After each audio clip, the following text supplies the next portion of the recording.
That is right. Welcome, ladies and gentlemen, boys and girls, children of all ages. This is the last call, not into the nightcap. Wanted to give a shout out to Play Action Real Bird Products and Services. Got this out here at the Waste Management Open out there in the great city of Phoenix, Scottsdale, Arizona area. It's the Waste Management. It's a people's tournament. We live it. We love it. Waiting for Penguin AZ to come back on. Chris Costanza's neck twerking right now. The song I was actually calling the Wutabi residents and asking if they could come out tonight. They said no. Apparently, some kind of floral delivery tomorrow, some big event. I don't know, but Mr. Zidane says that you can come up to his office anytime, but be careful not to grab his ass because Dewey, I know your games. I know your games. I know your games. So yes, everyone, welcome to the last call. Expecting a full house tonight, not expecting a full house. People are in, people are out, people are up, people are down. I'm fine with talking to myself. So if that's what I got to do, that's what I got to do for the call. I'm taking this hat off though, man, because my head is burning up. This weather, man, like it's not as bad as California, but one day we got this. I woke up the other day, the car's all covered, frosty, snowy, covering kind of thing. I got excited for 2 seconds. And I was like, I remember that shit. And I got a shovel. I don't want to do that. I was laying on itself. I was, hey, there he is. Welcome to the show. Hey, thanks for joining us there, D-backs. You all right? Let's go, baby. Yeah, what D-backs action, yo. Let's go. Dropping the kids off at the pool or refreshing drink? I had to move. You had to move. I'm trying to do a little bit of improvement slowly. So, okay, I moved from now I'm on the laptop in the living room, hanging out, headquarters of the house. Room area? Yeah. Yeah, Okay. I had to leave the bedroom showing the dresser and maybe the wife. Oh, was she getting on you? She was getting on you. And then the kids running around and stuff. Yeah. So I know. I mean, seriously, come on. That's the ambiance. That's the panache. Huh? That's the ambiance, the panache. That's behind the scene action that people want to have. What up, DD? What's Good up, to see you, brother. Yeah, I mean, this is what I'm talking about, right? So B Dub's sitting out in the park, right? What's up, B Dub? Joe Q. Like, he goes, I go hiking earlier and I find 2 ticks on me after I come walking back from the dog. And no, not for anything, right? So the other day I'm walking out front, hauling the trash out. It's fucking cold as fuck. I look down and I see, this, I guess it's an animal, right? It's coming up. And I see this, what I think is like a pink flower. And I'm like, all right, my kids were just here. People were visiting. Maybe somebody crumbled something up. Maybe came off a doll over the side, because it was right there at the base of like the little. Sure enough, man. Shit's coming with Punxsutawney full of smoking. But spring is here. Spring is here. California's getting fucking pounded with snow. But you know what? Listen, it is full effect over here. Is Rogers the new Punxsutawney? He could be. Is that what he could be? Anyway, yeah. I mean, you're right. Over here, like Arizona, but now like it's getting the 70s. Some days, like everything is starting to. Here come allergies and all types of craziness. Here they come. That actually, that resonates the other day because I was, going back and forth with one of my friends out there. Shout out to IV Medics of Arizona in the area. Let's go. Brooksy and her crew, and the same thing happened. It was like cool. All of a sudden, boom! All of a sudden, you guys got your heat again, like just almost instantaneously, And it's the same thing out here. Like we got like some kind of flood warning, rain warning. Supposed to get like a half an inch worth of rain. We got nothing. It's windy. Then, that's all that's going on right now. It's cold at night and it's raining. It rained for 3 or 4 hours the other night. Yeah, so not Iran. Crazy weather. Crazy weather. Yeah, not Iran now. So what's your opinion here on, I'm going to jump right into it. I'm going to get a little let's go. How do I want to get into it? Like I'm going to be a little controversial, This looks like a job for me, a little M action tonight. So climates, global warming, blah blah. California's getting pounded. Like I wasn't really paying attention between what was happening between like California, Sierra Nevadas, like how much snow was happening out there. We got a decent amount of snow, man. Like we got nothing on the East Coast. Absolutely nothing. Like not even a dust thing. But people complain, oh, you gotta watch the climate. This stuff is happening. You know what you gotta watch? You gotta watch the freaking hydroelectric little wind turbine jet things you're putting out in the middle of the ocean that are like chopping off dolphins' heads and whales' heads and sending them into the shore. Well, it's well, not that in the other day I saw an article to keep it in the terms of the ocean. Mhm. Sharks washing up to shore with just their liver or whatever, you know, whatever organ they wanted to get. Mhm. Supposedly it was dolphins Yeah. or killer whales that now they could smell where the shark has its liver or whatever organ they want, and that's the only place that's taken out. I'm like, really? I don't know what the Yeah. heck is going on. You know, at the end of the day, Mother Nature is going to do whatever. First, it was like, hey, you know what? We don't have enough water. Everything is drying up out here in Arizona. Lake Mead is drying up. Then all Mhm. of a sudden, we can't get enough. We have too Yeah. much water. That's it. All of a sudden, everything fills up, and everything might be okay again. Everybody's getting water, snow, and shit where they can't handle it in areas that was dry. I'm surprised it's not burning in California and up again. I'm surprised It's we're not having watch the any that's fires. that's exactly what's gonna I'm happen, right? surprised we're not having any fires. Now they're gonna say, "Hey, you know what? California is burning up again."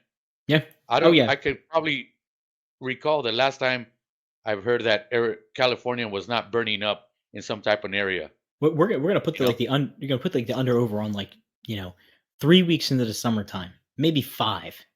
That's gonna be like we're experiencing the Yeah. worst drought in history. I mean, Lake Mead has just already been down. This is completely yes. horrible. Just the other day, I work out on the west side of town, B-Dub, and Mhm. Estrella Mountain had snow on it, man. It as soon as the sun came out by 11 o'clock, it Mhm. was all running down the mountain. But still, it got cold enough to where it got snow. Yeah, Now, all of a sudden, is this weird? No, this shit has happened before, that's and right. Yeah, people it's all don't happened like. before. Yeah, Yeah, absolutely, it man. just Mother Earth goes through cycles, man. At times, it's survival of the fittest, or I don't know. Is it might be the Chinese are doing something, or they're doing something to the weather, and can they control the weather? I don't fucking know. You can't You control know, shit man, there's like that, so man.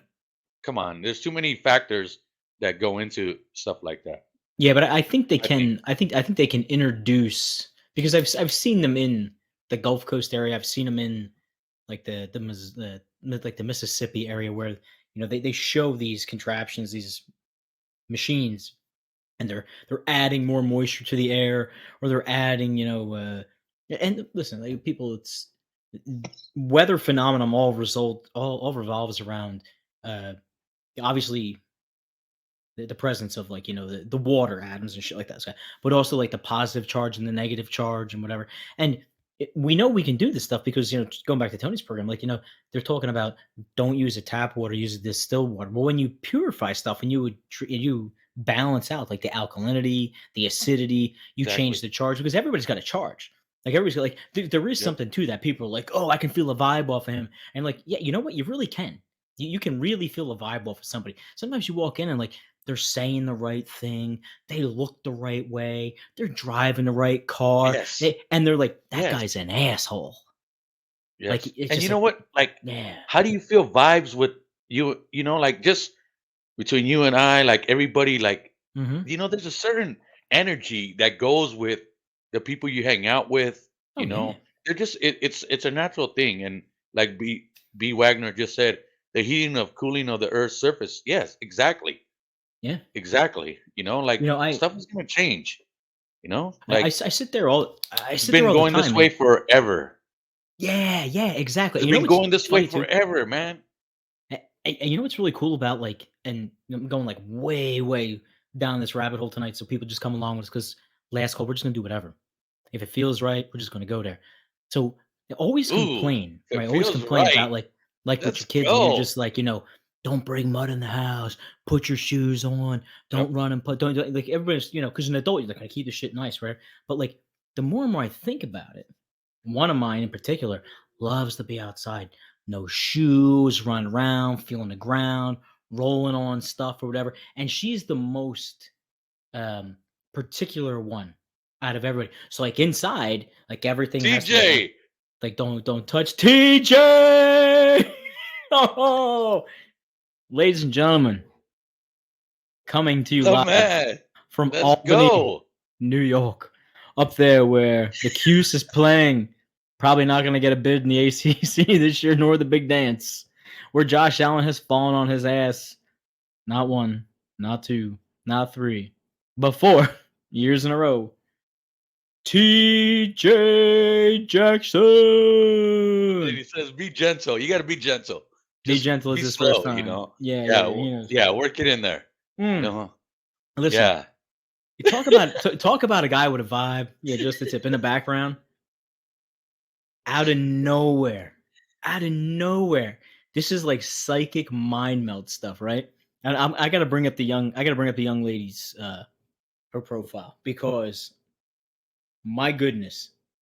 The other day I'm scrolling through it's either Instagram, I don't know, I think it was Facebook. But no, it wasn't Facebook, it was Twitter. I was going through Twitter and I saw this new golf person, right? And I'm just like, who is this new golf girl?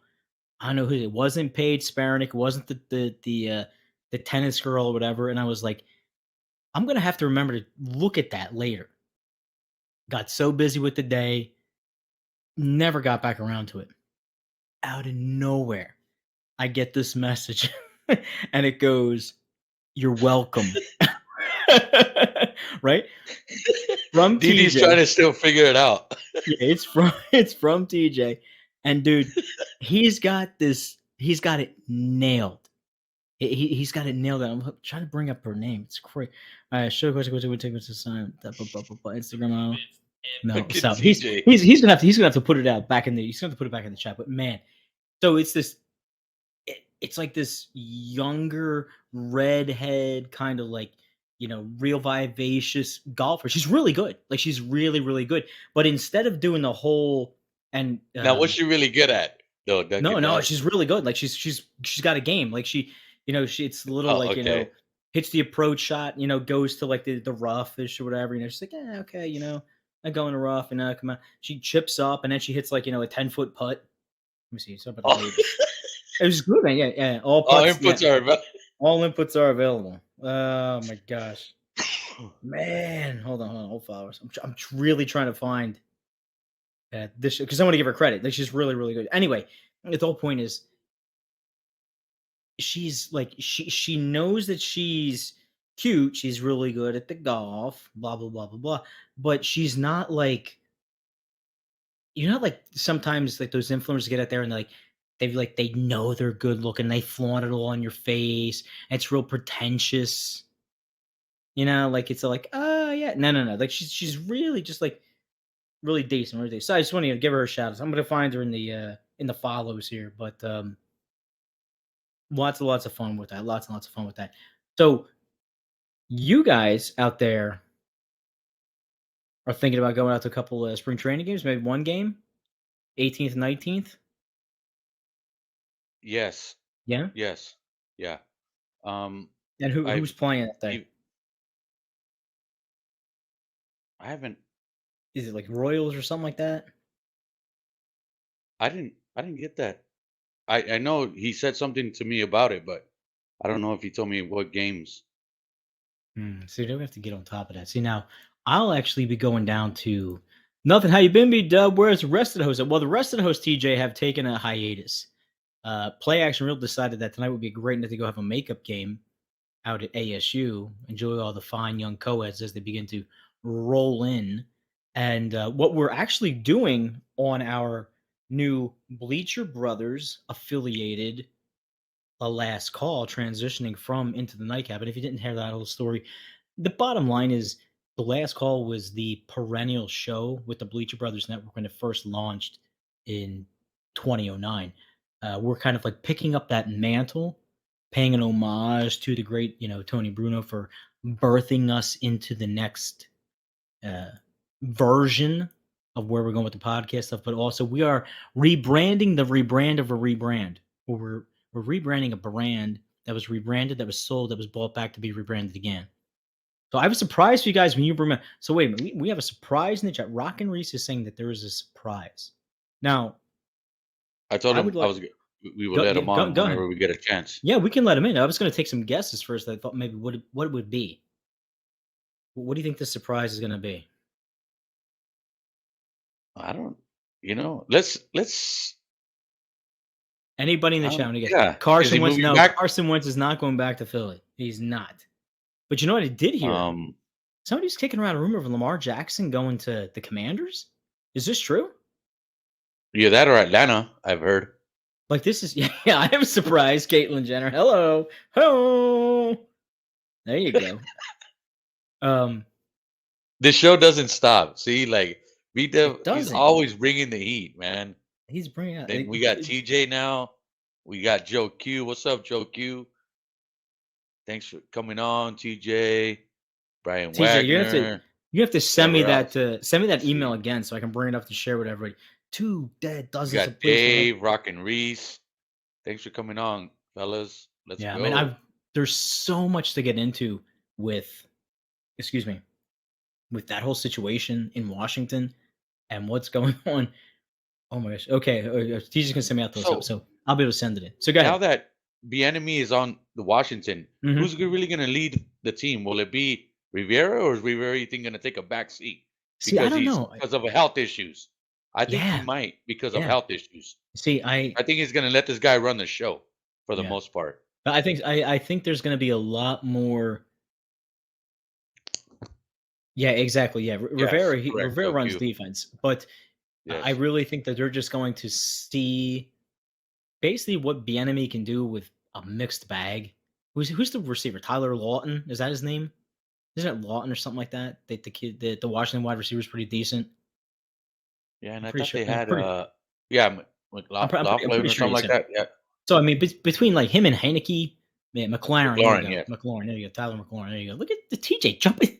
Look at this. I Hey, know. put him on the He comes payroll. back after like You get 6 month hiatus, three and times he's my bringing the heat. salary, which Yeah. just mean you owe us $1.50, TJ. So wait a minute, wait. TJ's a Washington fan, aren't you? Now that yes, TJ's a Yes, he Washington is. fan. So we So you yes know he what? is We need right. to ask him. What does he think about that? Was he Camp Yeah, Heineken, or was he Camp Carson? I'm guessing he was Camp Heineke. I'm really guessing that side. I would go Camp He was Heineke. probably one of those guys out there bitching and complaining like, "Don't put that Yep, MFer back in. exactly. He's gonna cost us draft I positions," don't and he know why did. would they. He Why did they did. do that though? Why? The guy had the Yep. locker room. He had the players. He had the Mhm. team Mhm. believing in whatever he was doing, whether it One was of good or bad. Most yeah, of the time, it was good. He was yeah, winning. yeah. One of the most evident sports in the entire world. If your team is on the same page, it is like it's football more than anything, because Yes, let's every fucking single go. person on every single play has got to be acting in concert with one another. There's no way to get around it.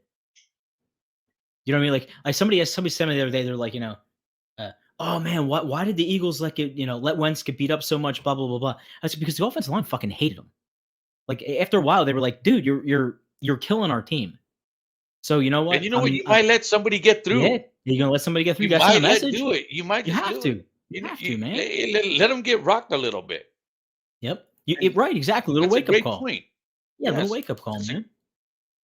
it's a great point when you said, you know what? Hey, There you she don't is. have these guys believing in your system, so let's go. They were believing in Heineke. Why would you switch that mojo? Why would you do that? Dude, I really don't know because I was actually It was such a worried. dumb move by Riviera, really, Yeah, or by I was the whole worried setup. when they got to the end of the season. I'm like, okay, all right, what's gonna happen here? And you start looking at these teams that you're playing. These are division games, and you're like, I really don't want to play and face this guy because he's gritty. He's gonna come after it. He's gonna, throw some shit in your face, and it's like, all right, I mean, look what he okay, did to the Packers. yeah, Fucking got him, seriously, man. yeah, he got him. He was all over it. Yeah, he gave him a Speaking of fucking game. speaking of the Packers, owner, what's going on with Aaron? Is he going to emerge from his cocoon? And Well, he I already mean, has, he and he has just emerged from his keeps. cocoon. Yeah, he has emerged, and as AJ might have said on the Tony Bruno show, and even I say it, I'm like, he says he might play for another while, or I don't know what. The guy is Is he's such a like a drama queen. Like either shit or get off the bed. Let's go. Bring in Love and let's see what he can do. This is why they did it. They drafted him they moved up even to draft him. So let's see what you right. got. Let's go. Is there Get rid is of this drama queen and go. It's another Brett Favre Oh, thing look in at the same that. thing. BJ's going Kyler Murray action on Aaron He's Rodgers. like Kyler Murray.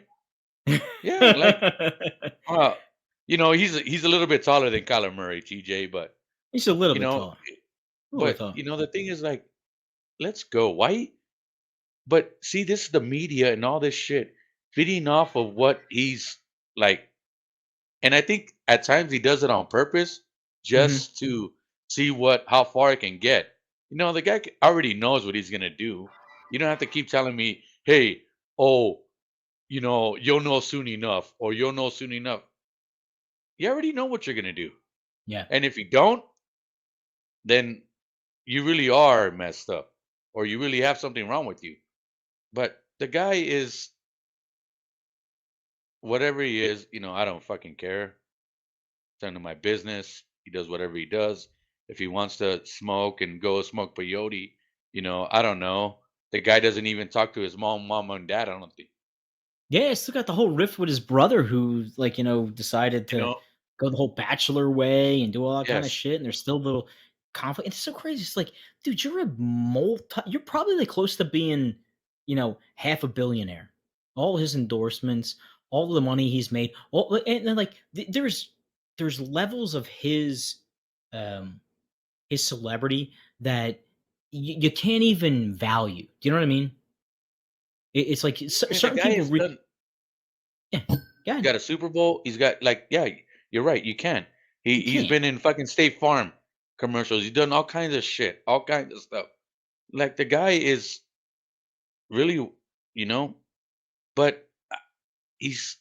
I think he just has issues that Yeah, he's got to. One of the you know, guys at work supposedly he said he used to talk to one of Aaron Rodgers' great friends, mhm, and he's a baseball college baseball champ, and I've been yeah, trying to get him on. I texted him. I'm like, hey, get on Paul Gator. yeah. I Anyway, remember him. Yeah, he said, yeah, he said that he just like the guy is weird. Like he doesn't talk to nobody, but he thinks like I don't know. The guy is weird. he's he is like he's become which is funny, right? Like he's become this quintessential new generation hippie vibe, chill.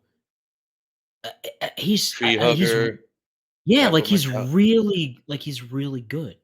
Like somebody the other day, they were asking, and I'm going to open this up to the people in the knocker room, people in the chat. So they were Let's like, bring if you on had Rock and Reese. right, Let's see what the so all right, let's bring more when we're talking about this, and then I'm gonna go ahead and get this question out there. So if you had to build an offense, quarterback, running back, wide receiver, and tight end. Looks Reese is on location. Wait, we breaking news. Go ahead, Reese. Yeah, no, like not only that, yeah, we just well, definitely rock about a minute or so, but I want to check in like this part of the show. how can you You turn your gotta camera because you're like pump it up a little bit, Reese. yeah. There you go. Give me a little Oh, portrait action. How Up about that. now? Boom. There you go. yeah, but There you turn go. turn the camera around a little bit. You're like Right. sideways. Yes. I have to look at you like this. I need to turn you like Yeah. this. Oh, Turn do it you the other need way. which way? Keep turning. Keep turning. Hold 180. Nope, keep going, baby. This is like a ride at fucking Disney World. Did you shave? Is that the surprise? Keep Yeah, I did. going. I got fresh for the show. Got fresh for the show. You got fresh for the Oh, show. Oh my. So what's TJ? Is that everywhere? Everywhere. I just wanted to check in real quick. Yeah, it's like I said, I'm getting ready to sing in a half an hour. So, are you gonna go sing? What are you gonna sing? Don't know just yet. It's like we're trying to like get a feel for the crowd while they're still filing in. So, well, it's about is he karaoke? It's about you see, TJ's suggesting sexual healing by the great Marvin Gaye. I'm going to suggest a little Dixie's Midnight Runner, a little bit of Come On Eileen. There's definitely going to be some rock going on, but it's people, like, come on, I got to get in look there. up the name, right? Yeah, Joe Quill says Rodney Carrington showed them he's a winner too. Hello. So now, are you in the heart of Tobacco Row? Is this a college bar that you're at right now? Yeah, man. Like I said, Durham, we're like right in, right at the heart of Duke. But now I'm like a little closer to, now I'm like a little bit closer to like Chapel. So we're still like right within like Tar Heel and Blue Devil, and maybe it's still like part of Wolfpack too. Now this is the second week of Lent. We all know that North Carolina's big, like, Baptist Episcopal area. Are there a lot of co-eds in the bar tonight on Friday? Because you need to fast from your meat on Friday. You know what I'm saying? And I would say this way could stay like Carolina is that. Yeah, we're definitely like a mix of everything. We're like, it's pretty much. We have our country parts, but we also have like a city parts. We have our college parts. Oh yeah. We just like have like we're kind of like the New York of the South in a little bit. No offense to everybody in Atlanta. So TJ, so TJ's saying that you need to go buy some ladies some drinks tonight. You gonna be able to do that for the ladies? There's gonna be something coming on because what I'm saying. I'm getting this look from this angle. You know what I'm saying? I'm seeing like a mix between a nice like Dusty Baker, William, little action right there, man. Willie McCovey action going on, little Maze action. Joe going Seth Joyner. All right. We'll definitely have a little 80s, have a little something too. So I'm just gonna like switch it up, but I did want to go on the Aaron Rodgers thing real quick. Yeah, give me some Rodgers commentary. Yeah, to call him a narcissistic prick would be an insult to narcissistic pricks because Rodgers is that much worse. Because I mean, you go for all right, because there's like Brett Favre 2.0. I was like, you come in, you sit behind Favre when he's trying to decide whether he wants to retire or not. Then you come in, you win a Super Bowl, then don't do anything else since then except losing the NFC Championship like you're the Eagles under Andy Reid. And then not only that, you're going through Danica Patrick, Olivia Munn, and Jalen Woolley, like you're is there like I'm gonna make an analogy here, and I think everybody in the chat is going to agree with it, and I think that you are going to think that this is a prophetic insight by the great Duncan Novelli. Aaron Rodgers is equal to Jennifer Aniston. Right? Yeah. It's like they keep having they're really good, right? But then it's like they keep having all these. It's like they're not the problem. You are the problem, right? I mean, like he's so good that you don't even realize that you're the problem, right? Everybody's tired of their shit. Everybody gets tired of their shit. At one point, somebody's tired of his shit. Somebody's tired of his shit. Hey-oh! Joe Q throws in a great quote. He says, "Is there any truth to the rumor that when Danica Patrick wanted anal, Aaron dropped his pants?" Oh, look out! Oh, goodness gracious! True. That would have really been true if Aaron ever got with Jennifer Lopez, but that's another story for another time. That's a story for another time, another day. Hey, Rock and Reese, I want you to check back in if we're still on a little bit later. I want you to give us what you are singing tonight because you're kind of getting the vibe. I want to know what you're feeling. And what jersey are we wearing? Wearing a jersey? think we're actually playing tonight. All right. Yeah, it's actually just a personal song. Like trying to find somebody to inscribe something to it, but All right. Yeah, right now we're actually have a rare like West Coast game, and Penguin. Sorry, we're playing the Coyotes right now, so. Oh, come on, Reese. Yotes, baby. Goodbye, Yotes. I'm sorry. Oh well, the Yotes Goodbye, aren't Yotes. even in. Like, yeah, who cares? They're We about as love bad the as you know. You know what the They're best about part- as bad as the D-backs. Yeah, they're about as bad as the D-backs. So I really can't brag that much about it. But, yeah. You know what's best about those games and those teams is like they're not supposed to win these games late. Other people are resting and taking off. You just hammer them like the other night, like just hammer Arizona, hammer the Yotes, you know. But your Arizona State Sun Devils pooping a bed out there, Tom. Hanging on to that last spot to get in. At least Michigan went to like double overtime versus Illinois. Come on, man. ASU just is horrible. Like they can't do anything. They have great stuff, but like you know, it just they can't show up when it's the time to show up. This is what we talked about last week. You know, a little bit, yeah. When it comes to big time, you got to be big time, man. You have to be. You have to live like it's the last fucking game you're gonna play because that's all we got. Yeah, and there was a lot of people that are, you know, they're bitching and complaining. And one of my buds on Twitter, Chef Junior, he's like, you know, people are gonna bitch and complain, right? And they're like, you know, oh, what are you gonna do if you pay this guy or bring this guy in? You're like in 5 years when they drop off, and it's like you have a small window, a really small fucking window to win something. And if you win a championship, I think we're getting started. So all right, man. But I'll make sure I check it a little bit later tonight. All right. All right, sounds good, but be good. Be safe. All right, TJ makes it good. TJ, like he says, Bobby Hurley is coaching here. Like he might do something. You know, he might start. You know, maybe. Well, it's another year or so. Like they've been improving, but. Yeah. I mean, it's a culture, it's a mindset. I mean, TJ's bringing up a lot of good points. You know, who wants to come to Arizona to play basketball? They're not known as a basketball town.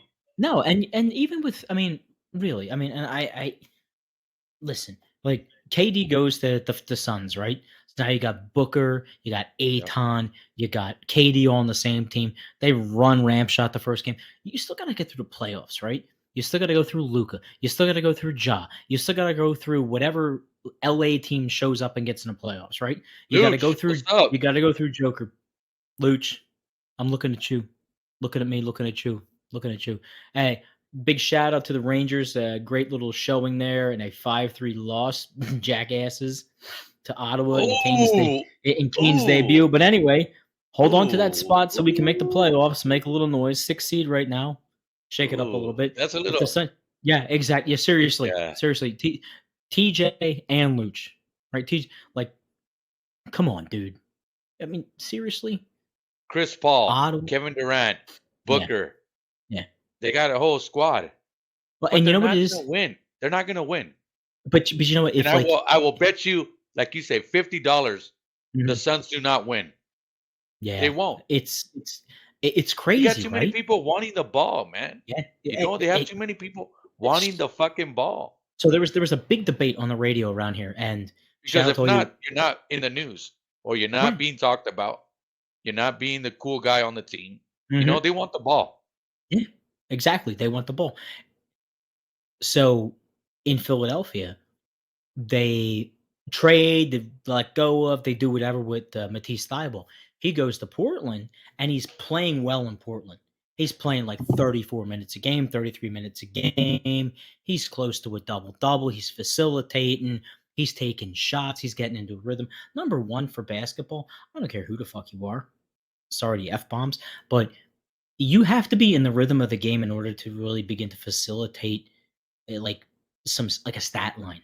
Like it's very rare that you have guys that just, they come off the bench, they take 3 shots, they take 5 shots, they make 3. Like that's really few and far between. If you get those guys, more power to you. So they're having this conversation today, and they're like, "Oh, we should have kept him. He was this." And to your point, right? So you got Booker, you got Paul, you got Ayton, you got KD, you got the role guys. Everyone's got to do their job, and they got to be happy with just doing their job, right? And when you get that going on, and you get that chemistry, and you get where everybody wants to be like, hey, you know what? You're going to be the point man. You're going to be the scorer. I'm going to be the banger. I'm going to be the fill. It's like, you know what? All right, we can navigate this. We can make it work. We can actually win games. Well, in Philadelphia, you had James Harden who wanted to shoot the ball, right? You had Tyrese Maxey who wanted to shoot the ball. You had Joel Embiid who wanted to shoot the ball. Well, the last person out of that list is going to be Matisse Thybulle. He's not going to shoot the ball. It's just not going to happen. Well, you get thrown to Portland, and you got Dame and really nobody else, and Thybulle. That stuff's going to come back around. So people go back and forth about certain players and talent and teams and super teams and all that kind of bullshit. None of that stuff matters. And you nailed it. Unless you're willing to do what's good. Yes. And TJ, I don't even think having a strong coach, I don't even know if that works. You got so many different personalities. You got so many different ways you play, which like you said, Duncan, that, like, hey, none of these guys, they want to play multiple roles. They want to be the shooting guard, and they also want to be a forward. Yeah. Or they want to be the point guard, and then they also want to be a shooting guard. No, man. No, exactly. You're put in a position to play.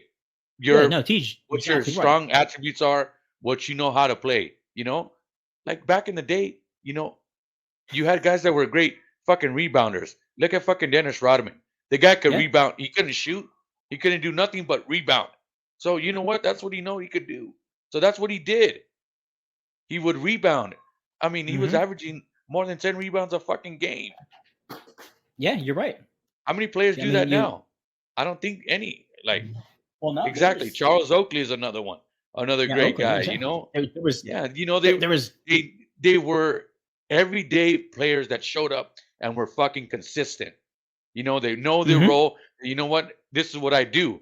I know I'm a fucking rebounder. I know I'm not going to score. And, this is how I help the team. Nah, everybody wants to be an eye in a fucking team. Well, you know what? There is no eye in team. So get over it. Exactly. I mean, you are 100% right. Like, people need to know their role. They need to know the vibe. They need to know exactly how they're being coached, what they're going to do. And more importantly, as one of our great chat aficionados, B-Dub says, they had to know what the rhythm was. The rhythm of the night. The rhythm of the night, baby. Let's go.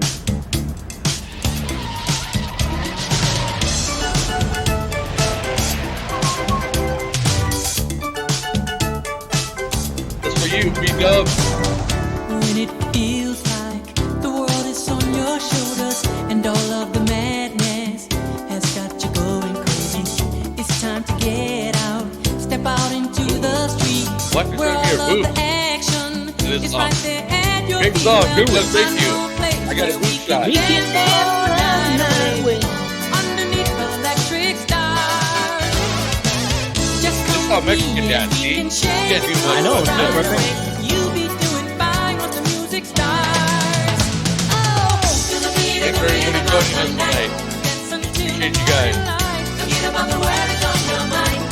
You can leave them all behind. To the beat of the rhythm of the night. Oh, the rhythm of the night. Oh, yeah. Oh, we're trying to bring it back in.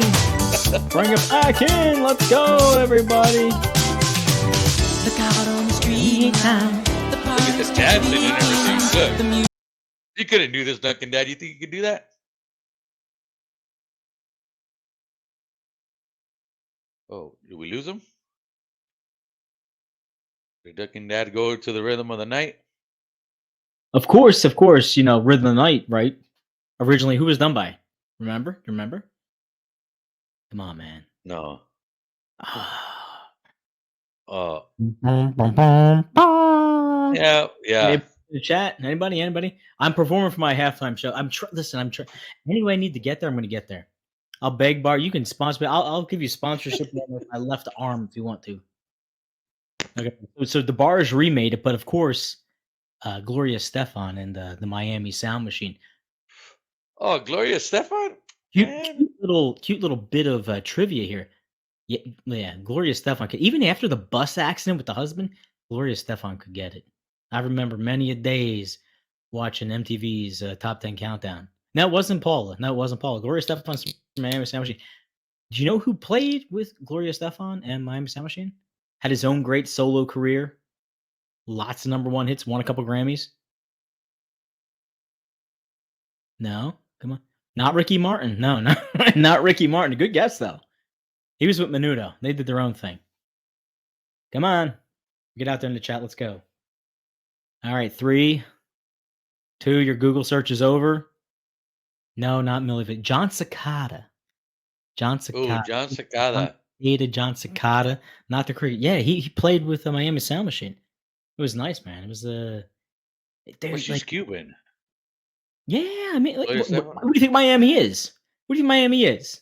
Yeah, I know, but that's still. Like Cuban North. It's Cuban North, man. Cuba Norte. Cuba Norte. Cuba Norte. Not Cuba Judy.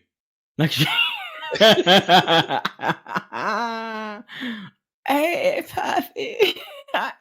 Ay, papi. Ay, papi. Que rico. Oh my gosh. The guy who's saying chickadee China up to Chinese chicken. Chickadee. That was that Benfold? That was was it Benfold's 5 or No, it wasn't Benfold's 5. It was the other guys. Yeah, it was Benfold's 5. Bare Naked Ladies? No. Bare Naked Ladies. There you go. Bare Naked Ladies. There you go. Let's go. Not Chumbawampa. That was Tub Thumping. Yeah, Bare Naked Ladies. Dude, they had a decent catalog of songs too, man. They did. The Apartment, that was a great song by Bare Naked Ladies. Or what about Sex Like? What is it? The one that like they do it on the Discovery Channel. No, that was no. No, if I had $1 million, yeah, exactly, Joe. If I had $1 million, that was a great one. That who did the Discovery Animal do it like they did? It was Bare Naked Ladies. No, it wasn't Bare Naked Ladies. It was some crazy. Oh, Bloodhound Gang. That's right. Bloodhound Gang. There you go. That's right. There you Sorry. go. The Bloodhound Gang. Yeah, we're just all over right now. It's freaking crazy. This is crazy. So sure enough, like you're talking about Letter, like they're trending, right? So the California reservoir levels are trending, and here's where they are after the winter storms. All of a sudden, we got water everywhere. Are they full today? I mean, like that's current reservoir level is 330.4% of historic average. So basically, you had all of this drought with Lake Mead. Shit ran out.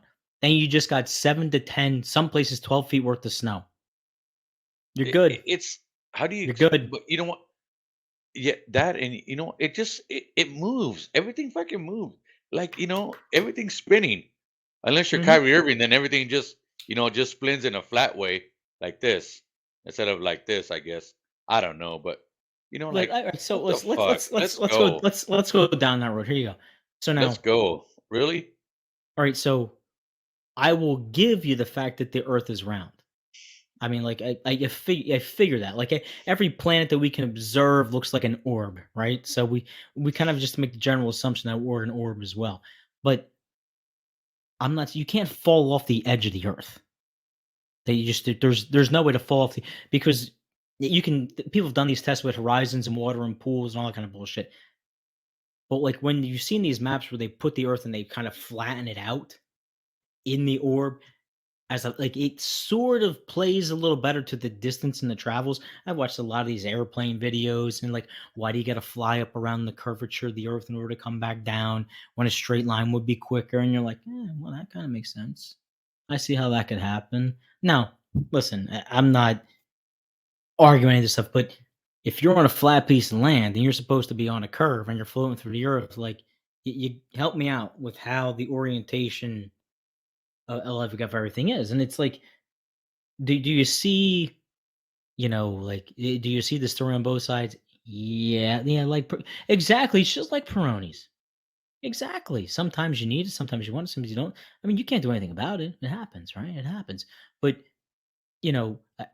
I've always wondered if I got a ball, right, and I put like a marshmallow or something on the outside of the ball, and then I decide to stand people on the side, the marshmallow on the ball.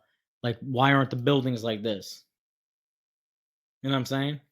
And then, of course, there's like the great Carl Sagan video from like 1960, whatever. And he's like, he shows the curvature of the earth, but he's not discounting the fact that the land might be oriented in such a sense that it's, able to take reflection. I don't know.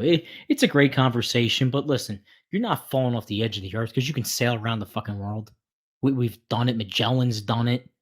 The Navy does it like all the time. People fly all the time. Discover you if you get the mid Thursday. Yeah, exactly. There you go. You're exactly right, B-Dub. You're exactly right. See, now we have an expert in our chat. B-Dub, He has seen the curvature of the earth. Yeah. He has seen it. Yes. And you don't who in everyday life wants to see the curvature of the earth? Oh no. I mean, half of these fucking people are just happy waking up, which I am, I'm happy enough even waking up the next day. I'm not trying to worry about if the earth is flat or a curve or whatever. I know that gravity will always kill me. Yeah. And that sudden stop will always kill me. So, that's it. Or cancer. 86,400 seconds in the day. I got no time to worry about the orientation of this shit. I've lived here. Questions don't even come across. I was born here. I was, I'm not worried about everything. I'm surprised I made it to 41 years old. Hey, that's I live, man. There you go. Hey, that's right. Really, man. really. Right. Like live doing hard, all die this young, shit. laugh hard, die young. Come on, man. Yes, like this earth has been around for longer than me times like a billion times. Fuck. Oh, exactly, TJ. TJ's just like you ever get this? You ever like meet a guy and he's in your head. He's on it every time, just like but he doesn't want to be in your head. But it's like, yes. Yeah, it's like, yeah, 100%. Like, yeah, believe me. I mean, this is why TJ and I have never hung out. It'd be an episode of like, I don't know, like America's Most Wanted. They find they're like a black man and a white man. Let's go. Find them. Let's go. What was the Richard Pryor movie? Richard Pryor, Gene, what's his name? Oh, dude from Charlie We Tiger would Factory. be arrested. Yes. Yeah, exactly. Hear no evil, see no evil, right? That's what it was. Yeah. Stir crazy. Was it Stir Crazy? Is that what it was? Dude, that was a great movie, man. Great movie. Yeah, there you go. Yeah, that's it. Gene Wilder, Richard Pryor, dude. Hysterical movie. Yeah. Dude, that and what was it? It was Mr. Mom where Keaton was the car factory guy back in the 80s, where they're making the Toyotas or whatever it was. But yeah, man, just like super duper, just I was watching this video. I was debating on bringing it up. I said, I want to bring it up. I want to bring it up. Okay, let's go ahead and do it. So this mom it was like Massachusetts or something like that.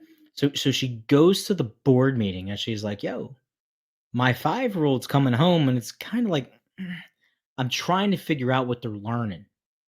So she decides to submit like an information request for the syllabus, the curriculum, whatever, to like the school board. The school board sues her and says, you can't ask us what we're teaching the kids in a public school.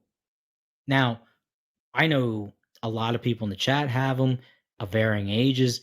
You've got the kids. My kids happen to be in a private school, which, believe me, pin it up after you get your answer is its whole other set of fucking rules. But where do you stand on this whole like I really feel like people want to be involved and they want to know, but they're trusting the system, and now they're starting to figure out that the shit that's getting like pushed into the agenda, it has nothing to do with education. It has nothing to do with learning your ABCs. It has nothing to do with actually pushing you in an academic direction. It's all about this message from the outside, which I understand as a society, but yeah, there's so many teachers, which is Yes, crazy, right? That do exactly. this shit. I was dealing with my oldest now has twice every year she's had to get a teacher replaced. Both teachers in her fourth grade and now her fifth grade, they working for the school, and then all of a sudden they're gone. All of a sudden they're gone. Yeah. They're gone, and I don't know if they didn't work into the system. Yeah, I but got a great TJ, story about this. I want you to So go. This is what I want. I want to. yes, I want to break into this because I've seen you don't know so. what you don't know what your kids are learning. Nothing anymore. No. You don't know. And this is public school. And you know what? Like you said, Duncan, Dad, it might be different for private. So my oldest, had some friends. One of them at 10 years old is already saying that she's bi, has a boyfriend and a girlfriend. Okay. Yet she's the one that's bringing the ruckus and has been bringing it.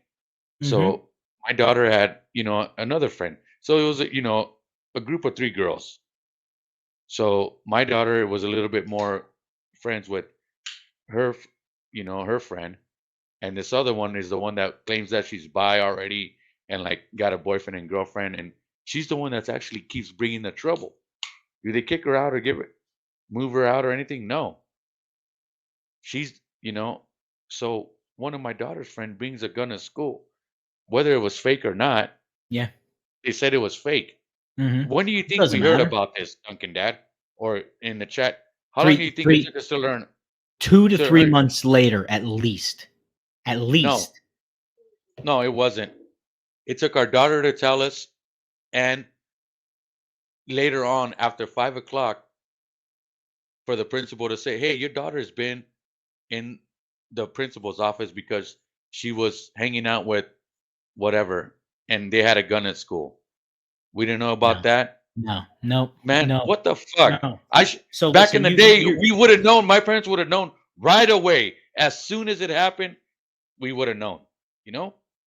As soon as it Mhm. happened, we don't know. And half of the time, these kids, what they're. So How can you know if you're bi or if you're gay or whatever at the age of 10? And so on your show, Point Perspective, yeah, a yeah. couple of days ago, Yep. you talked about We talked about that. this. That's right. We talked about this. For Perspective, Monday, Wednesday, Friday, myself, Duncan Data host. It's an introspective. It's like, let's get into the heart of the conversations that everybody's talking about, that no one wants to talk about because you might get your feelings hurt. You might have to say something you don't like, and it's both ways. But you just got to call some shit out. And When did you worry about if you were gonna be a boy or no, a girl for the rest of your life? When did never, you worry about that? never. When was that? When was that a thing? Never even a Never. thought. Never even a thought. And listen, I'll say it, and I said it on the show. If that's your thing, and this is like your way of, and you're growing and going through it, and you might get this way and that way, I have no problem with that. But you don't need to, number one, be forced upon you by an adult who has gone through life, who has had their own experiences, tell you what you should do to yourself, Exactly, what you TJ. should do to your body, Exactly. what you should commit. Because these are lifelong decisions. These are lifelong decisions. So, like I It's not say, something you can just turn on and off I like a always light make switch, this. Yeah, I always say it's like Go ahead. my kids can't decide, and you're the same way. It's like, what do you want for dinner? What kind of ice cream? They don't know what kind of ice cream they want.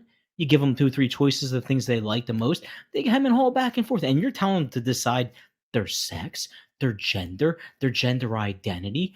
Are you serious?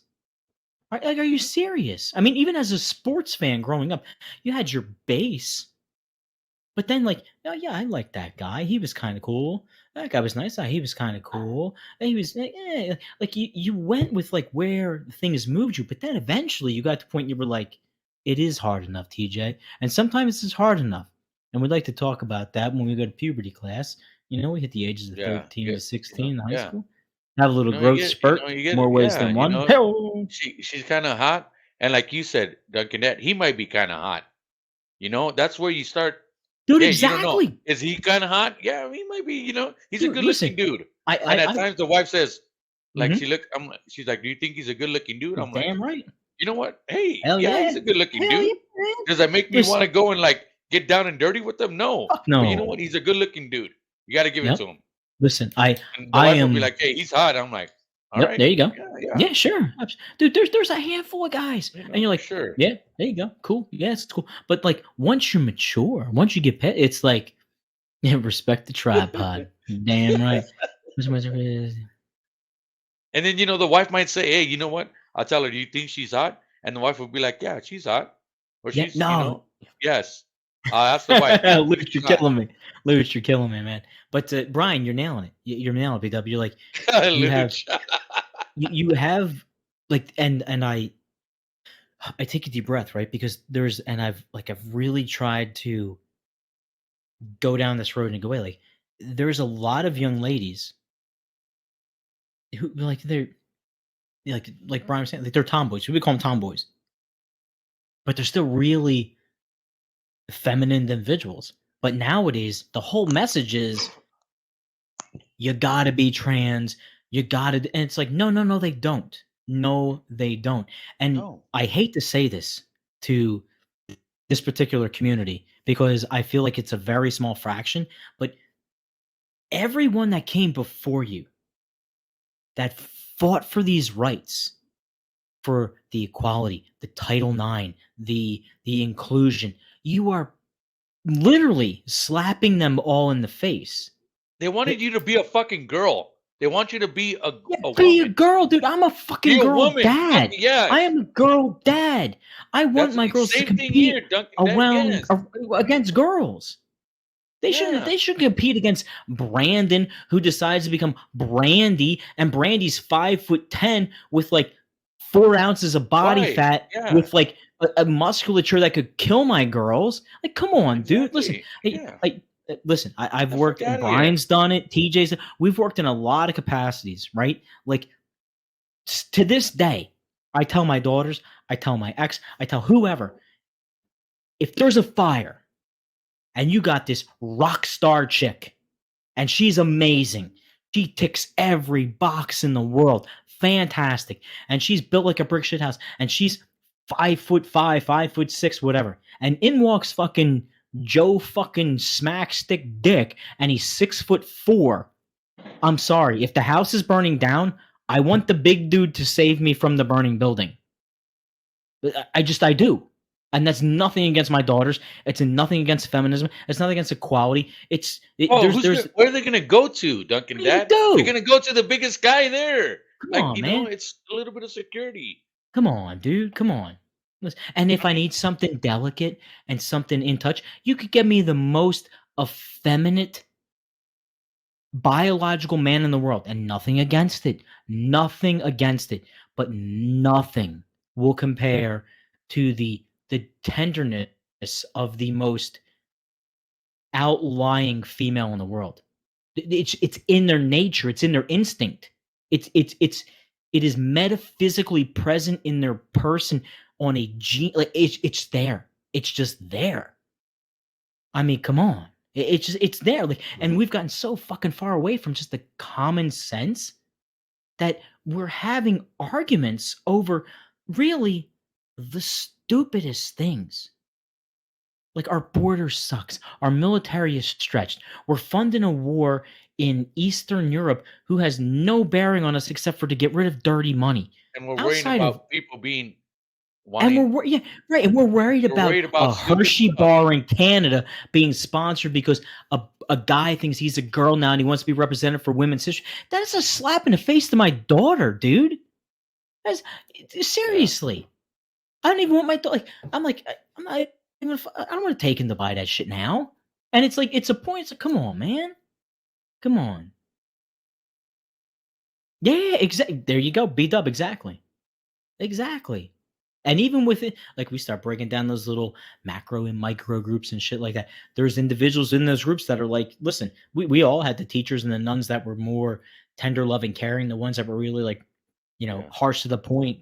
And it's like, it's that balance. But there is something, and it's crazy, right, Penguin? Because like everybody talks about nature, everybody talks about science, everybody talks about the natural order, and it's like, yeah, like you have to start listening to that at some point. Like you really do, because if not, we've written all the sci-fi books, we've read all the sci-fi books, we've watched all like. Have we not learned that when you mess with the the the general foundation that exists, and I'm not saying that you can't have little anomalies here and there because you You're can. going to. You're going to. You're It's going it's to. you're going to. It's like when you You might bake as well just cupcakes, put that everyone's not away. going to come out perfect, right? Yeah, you might as well just put that away. You're gonna have the anomalies. Dude, You're gonna have listen, that is. You're gonna I have need a the I need a anomalies. roar round of applause for that because you know what? You're You're gonna exactly have right. those. You But you know need what? You have to to stay a fucking steady medium, Duncan. That yes, you're gonna have the fucking way up here. Where you can't right. see my hand, and then you're gonna have another one way up here where you can't see my other hand. Mhm. But up here is where you try to be, and You try to everybody is be. always down here, Mhm. or maybe they're all the way up here. And I'm like, hey man, try to come over here, where we're right, like kind of right here, Yeah, and like right it's here. not, and I think there's the What point where it's happened like to that? What happened to that? it got It's been told that gone in it the last 20 years, man. maybe And even I don't even 30 know if years, man. Even, I mean, I don't I even know mean, if it's that. at least 20 years, right? At least 20 I mean, years, because you figure the kids who were being born in the early 90s, mid 90s, when I was graduating high school and starting my life and already getting into a career, those kids that were born then, they're just and like I'm not. I know there's some out there in the chat. I know we got some guys in the group, and listen, it works one way, it works the other way, right? and you know what? But Chime in, guys. Let's go talk. but you got like, and I say this all the time. You you have people who they don't even know, and I have I'm gonna cousins, and show it my kills. baskets. Look at all these baskets I got. Shoot the baskets, man. I Look at love the that. baskets. So all right, so Mom, I'll pin This that is up the with the wife baskets right decorations, by the way. there, Yeah, which is all right. I'm going you back know. to this. One General Well, it's Foundation. because it's tapping into my native, my Indian heritage. Yes, I was Like going to yeah, ask. yeah, yeah. Was that a To the Was that a Aztecs, Mrs. back in the Mussie? day. Was that a Mrs. Penguin to Mr. Penguin, or was that a her kind of background bringing it into you? Probably be mine, but she kind of triggered a side of that. I'm like, yeah, this is what Because I know my a lot my of mom's side grew up on that kind of and I stuff. know My yeah, mom had baskets around the house, yeah. and at times it's like a little bit of simulation. Like you Ooh. vibe with people. You like we talked about the energy and stuff. Like this, if I had to deal with the shit that I've given this woman, I couldn't deal with it. I Oh might no, have turned in like I might have tried to be like change and maybe become a woman too. I don't know. man! If you were like Oh, me, she you'd says be I like wouldn't be together, but you'd be living on the street, man. huh? You'd be if you'd like me, you'd be living on the street. She'd be like, Oh, no, get out, yeah. man! Don't come to my house. Get out. Well, that You don't need too, to but meet. What's that? you can't kick me out of my own house. You She can't come out. crazy? Like, this is my house. Yeah, it's my You come into house. our house, you get your behind kicked. Exactly. That's what I'm talking about. That's what I'm talking about. Yeah, the That's what you yeah. think. Exactly, TJ. TJ's You got just said that. BBA, baby. Yeah, yeah, yeah. Exactly. Very Exactly, nice. TJ. If my mind happy, nobody's Oh happy. my god. No, it's right. More baskets. Yeah, he's got more baskets than me. He does have more baskets than Ben Simmons. You're damn right. There was actually Yeah, talk, what's up with that guy? He hasn't dude. done shit, Dude, and he's getting listen. paid. How much is he making? He's Do we making a know? lot of money. He's making a lot of money off of people just sitting around trying to figure out where he belongs. Load management. Load management. That's yeah, no, we can't talk. Yeah, exactly. You're right, TJ. You're exactly right. And it's No, is he really though? Is he really? yeah. I really think he is. I think he's a highly functional individual that has a lot of You think his mind mental is health just fucking hurdles. crazy, huh? No, I Like, don't think he's crazy. No, I don't think he's crazy at all. I think he's very aware of what's going on and what he's doing. And I feel as if he knows that he does not need to give any more than he feels comfortable doing whether it be involving himself in the team facilities, team activities, unless it directly benefits his own personal like psyche and understanding. Because if it was bigger than that and he was about more than that, then he would go and he would show up. Right. And that's where like the disconnect is like, you know what? He Maybe the makes a dude good does point. have some problems, right? He looks Yeah. like a zombie on the bench. Could be autistic. I guess I'm gonna have to watch him. I haven't watched him this much, but wow, Yeah, and because I think he has really broke down. yeah, Like completely. he's gone like wow. I like before like I used to know. I started listening to a lot of Philadelphia sports radio and started knowing a lot about Philadelphia. Oh, Joe! Because of, Oh, damn! Oh, damn. hello, blessed Joe, you be. bringing the heat. Joe, you bringing it. All right, so hold on. We need to. But we need to anyway, put this, I didn't know a put lot. two and two together here. Keep going. Yeah, shit. Woo! Joe with the fire. The fire. Damn, Hold on, Joe. wait. Damn. Why don't you bring this kind of fire on your show? Man, I'm Just telling you. yeah, I mean, but he's always bringing the fire. Shout out to the Philly Guy Speaks. Let's go, Rockin' Reese on Rockin' Jocks. Point of Yeah, I mean, perspective. I guess she could get it if she wanted to get it. Retro ads, all these shows on No Retro Filter. shows. Let's fucking go. Let's go. Part of the Bleacher Brothers Sports Network. Let's fucking go. Let's do it, man. Let's do it. Audio only coming later tonight for Philly Guy Speaks. He wants to be a little. That's just a tennis match, folks. 1996, Steffi Graf and Monica Seles. Hello. Hey, if you know, you know, Roland Garros. Yeah, just don't play the song, the music from like upstairs or downstairs of where your apartment. You know what I'm saying? Like you always say, you got the mariachi band upstairs. I think. Yeah, man. So we have a celebrity in the house. Or I guess B Dub is he's met. I guess he's met Mrs. Sasaka. Is that true? Is that what I'm inferring from the chat here, real quick? V Wagner's been everywhere, man. Listen, he's been everywhere, man. He's been everywhere. People get on me and they're like, "Oh, we don't know anything. Where did you go? Where'd you come from? What did you do?" You know, and it's like you're talking to the wrong guy. You're talking to the wrong guy. TJ, yeah, he's been around the world, and like my wife. I can't. She's my wife's I'm telling you. Cousins, husband's brother's stepson, daughter. Oh wait, no, I said too much. Man, so what does that make us? Absolutely nothing, Lone Star. Oh man, great. Hey, History of the World Part 2. We don't like to plug a lot of outside shows and things like that. Only Bleach Brother shows, but Mel Brooks, History of the World Part 2. Just get out there. I mean, no, it was just it's hysterical, right? Like some of these things you can make, some of these things you cannot make, and it's we need this. And there was a guy who was on man, I'm gonna get his name wrong. He was on Seinfeld, and I think he played the Tick. Looks like Rob Riggle. Anyway, he came out and he was saying, we've gotten to this point where we really need comedy, right? Like we need this point where like we have to really, really begin to laugh at ourselves again. There's so many times where a little bit of joke, it would go a real long way, and it would break the ice. Things would sort of like they'd level off a little bit. But we really just get along. I mean, just get along a little bit. But you can't do that now. You can't do it. You can't.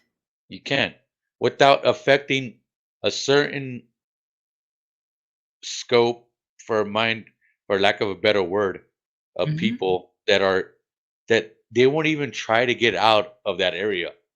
They want to be stuck in there, and this is what it is. And I grew up in a Democratic fucking family. Yeah. And now I'm not neither Republican or Democrat. I'm I do whatever. But these people are not really to do that. They don't want to leave whatever area they're in and explore, or just explore for themselves and find out info for themselves, and then make your own opinion. People Yeah. don't want to do that no more. They just Nope, want to not at all. be sheep and follow. Well, yeah, you know what? That's cool, and that's fine. Yeah, that's fine if you want to be a sheep, like TJ says. That's fine. But you know what?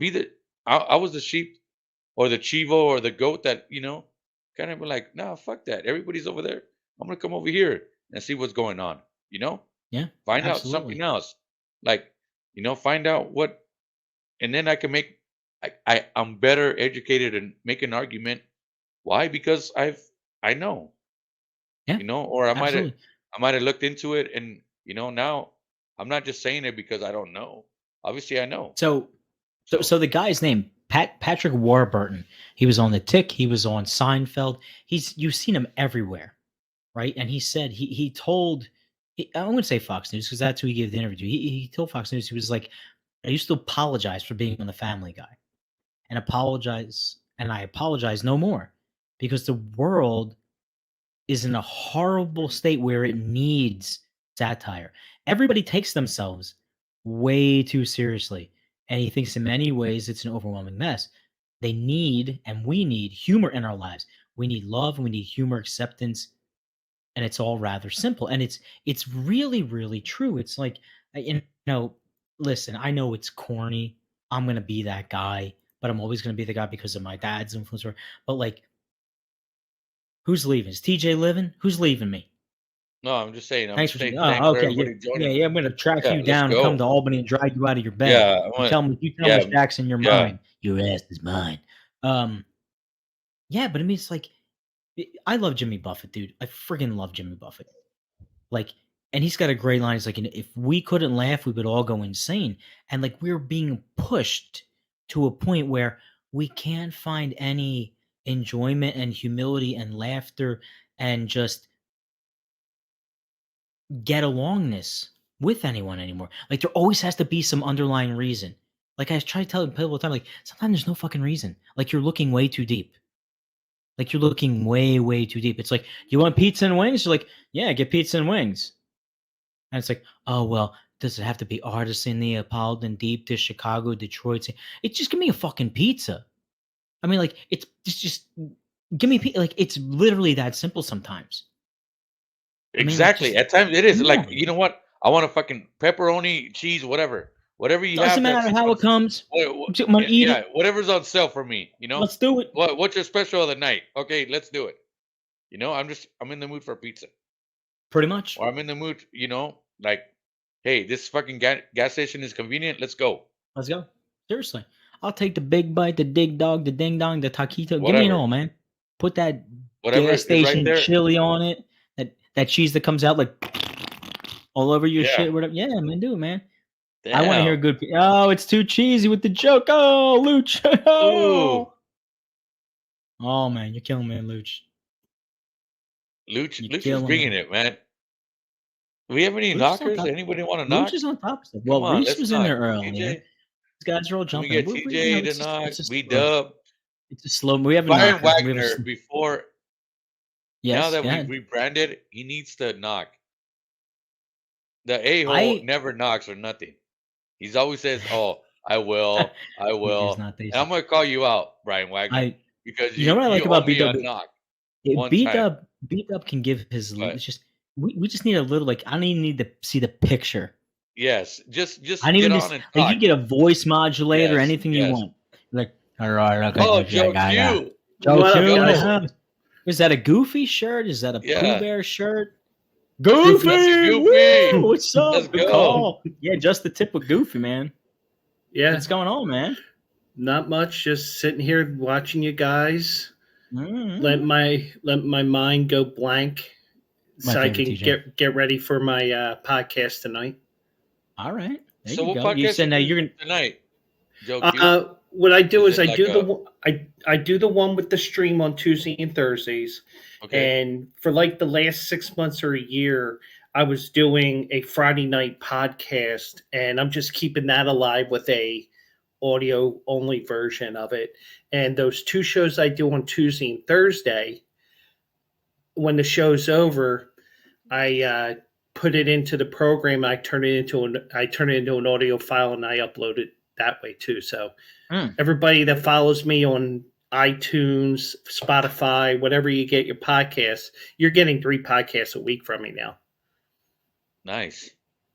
I mean, your shows are always great, man. Like, thank you. You bring in a lot of info, especially on the horse stuff, and like, I'm gonna look for you, like Play Action Real says, to try to make me a little bit of money. And got 3 races. Actually, you got 4 Kentucky Derby prep races tomorrow. Okay. I don't think the one in New York is going to run though, because the weather's supposed to be really windy crazy here. So where they all running? New York, if it does, and then Aqueduct in New York, Gulfstream in Trevor World, St. Anita. Okay. And Cali, right? Turfway. Cali? Yeah. That's where they were dying last year, Tom. He's dying. Yeah. And Turfway Park. Now, when you talked about like New Mexico even has a track, you said New Mexico, like a couple of weeks on your show, you're like, "Oh, New Mexico." I'm like, "What? New Mexico has a horse track?" Yeah, they have. They got like 4 or 5. Oh, okay. They have one circuit. Yeah, they got a circuit of tracks, and then there's Ruidoso Downs, which is dedicated. 90% of their races are quarter horse races. They run on 3 legs. So nice, nice, man. No, I'm kidding with that joke. I know 3 legs is good, not 4 legs. 4 legs. What do we have to look forward to as we get into this pre-Derby sort of this pre-Derby avenue, because it's coming up quick. People don't think it's coming quick, but it's coming really, really quick. Yeah, it is. And because these races now are basically the prep before the big preps. This is like the semifinals, so to speak, to get to the big dance. Think of it, for those that are wondering what the hell I'm talking about, which, that's what I have at work all day. People are saying, "What? I don't understand you." But think of it as the conference tournaments right now. Yeah, and basically what we're looking at now with California, Florida, Arkansas, New York. There may be another. I might be forgetting California. Cali. You're basically in the semifinals right now. Right. Yeah. But the thing is, some of these horses already have the points in the point system to get into the big race. All right. So stop a second. So I always thought that you won races, and that was sort of like your qualification. And you're saying that you can actually accrue points, like a circuit to get in. They have a few years ago, right? The format got changed for the qualification for the Kentucky Derby. They designate a bunch of races that these tracks run. They say, okay, well, these races in California at Santa Anita, this race is going to be 10 points to the winner. This one's going to be 50 points to the winner. This point's going to be 100 points to the winner. That's basically, you win the bigger races, you're pretty much guaranteed a spot in the gate for those big races. Yeah, but isn't that a little subjective sometimes? Because what happens if somebody comes out one day and they just have a really good run, but they're not really like the horse? You know what I'm saying? Does that will that automatically qualify? Like, say you get a really good thoroughbred who is going to show up in these more endurance races, and he places 3rd. He shows, but yet you've got me and my little whatever filly. We run the fucking track that day because of whatever happens, lightning strikes, and we win. We could actually show up in these bigger races as long as your horse is well, first, to get the points, there's 2 different qualifications. One is you got to be nominated for the Triple Crown, and that's basically nominating through the Kentucky Derby. The other thing is your horse cannot be trained by Bob Baffert because he's in a 2-year suspension from Churchill Right. Downs. Right. So now, like when you get the nomination for the Derby, is it anything like, hey, I've got like, $3 billion. I want to nominate, the Philly guy Speaks horse. He's in. Can I buy myself into the race? You still have to run these individual races leading up to there to prove that you're one of the top horses to get one of those 20 bids to get into the race, or one of the other 4 positions, up to 4 positions, which are what are called also eligibles.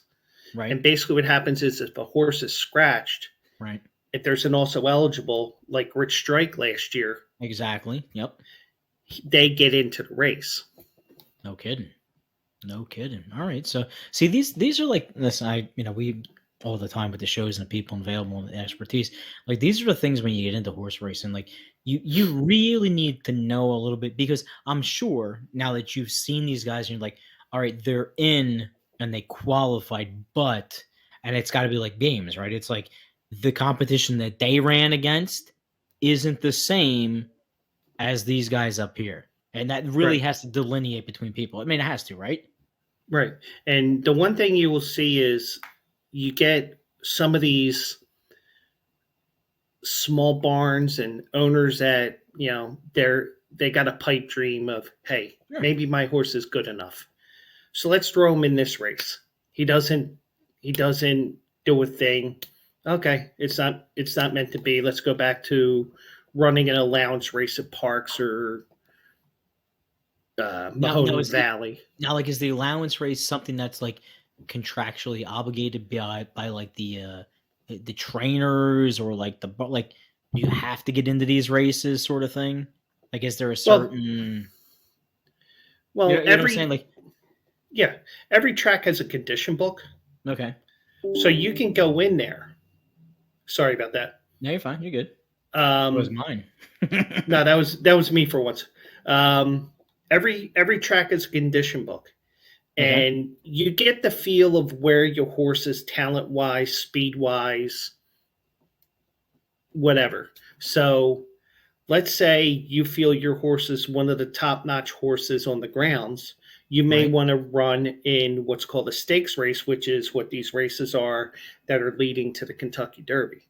Now, the allowance races are, okay, well, I'm not going to put this horse up for a price to sell it, but I'm going to run it in this type of race where there's like conditions within the race where you can't win a horse that hasn't won a race in 6 months or something like that. All right. So like you're saying that I'm qualifying for the Derby or the Preakness or the Belmont. Right. And I'm trying to accrue points within the stakes, whatever.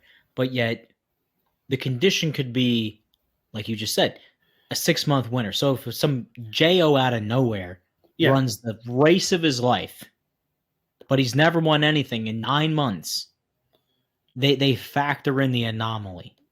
Where he did pretty well, but you do have to run these designated races. You have so you can't just run in a bottom claimer at Parks and say, hey, I want to run the Derby. First, you got to nominate your horse. Then you got to pay the nomination fees. And I think there's 3 different fees that you have to pay along the way. Okay. Then you got to run in one of these races at one of these tracks that have a points race, a Derby prep race, and then you have to finish to get the points that you may need to get in there. All right, so you don't necessarily have to win, but you have to finish consistently. Yeah. Okay. All right. Okay, that's good. Right. Or you can be like the horse that won at that horse I picked at Fairgrounds 2 weeks ago. That was 13-1. That horse got 50 points for that win. And with the past history of the last few years, you probably need about 20, 25 points to get into the Derby field. Sometimes it's more, sometimes it's less. And he got 50. So, yeah, because it was essentially, if you look at it in a basketball aspect, right? College basketball aspect, it was basically like beating the top 5. It was basically a conference semifinal game. No kidding. So if he runs, he'll probably run at Fairgrounds again at the end of the month, because the end of March, beginning of April, that's when those final races are run. So now, is there anyone that you have seen come across? I'm not telling you to give your programs over, but like, is there any place historically, or is there any place that you are seeing nowadays currently, like, we should be paying attention to this guy over here because they really have a legitimate shot? Because I know a lot of times we line up these derby races and they'll come up and they'll be like, oh, he's 15-1, he's 11-1. But that 11-1 is like a strong 11-1. That 9-1 is a really strong 9-1. Like, where should I look? Well, when the Kentucky Derby comes around, and I don't know if you're talking about the odds for that particular day or whatever. Like, for example, the Derby itself, you got so much dead money because everybody wants to bet the race. They want to bet this horse because it has a cute name. This horse is named after my kid. You get all that, or you like that the number 5 wears green. Okay, I'll put money on that. You can sometimes, and also there's so much money being bet that you can get a horse that would probably be 5-1 on a normal day in the Kentucky Derby, because you also have 20 horses in the race. You may get him at 15, 20-1. And a lot of times the favorite in this race goes off at 5 or 6-1, which is crazy. Right. Yeah, which is like B-Dub is saying, not a whole lot about the horse racing thoroughbred world, but I really think what I like to get, a 1 out of this conversation and 2 out of, like, your the guy speaks, is you're really pulling away a little bit of that curtain. I talked about this on the Bleach Brothers show on Wednesday. So, like, in my opinion, in my world, thoroughbred racing specifically is it's what I consider like a luxury sport, right? Like, it's a sport that, like, anybody can go to the parks, right? Anybody can go up the street. Anybody can go to Delaware. Anybody can go to, like, any one of these handful of places around the country. But when you get into these big stake races, obviously the Triple Crown, obviously the Santa Anita Stakes, obviously there's the one in Dubai, like, that cost, like, wealth. And in order to be there and participate in that, outside of what we're able to do in the sports betting world, you're on a different plateau and a different plane. And there's a whole set of rules that come along with that. And very few people, one, either, like, you've learned by example, you've learned by experience, how that really shakes out.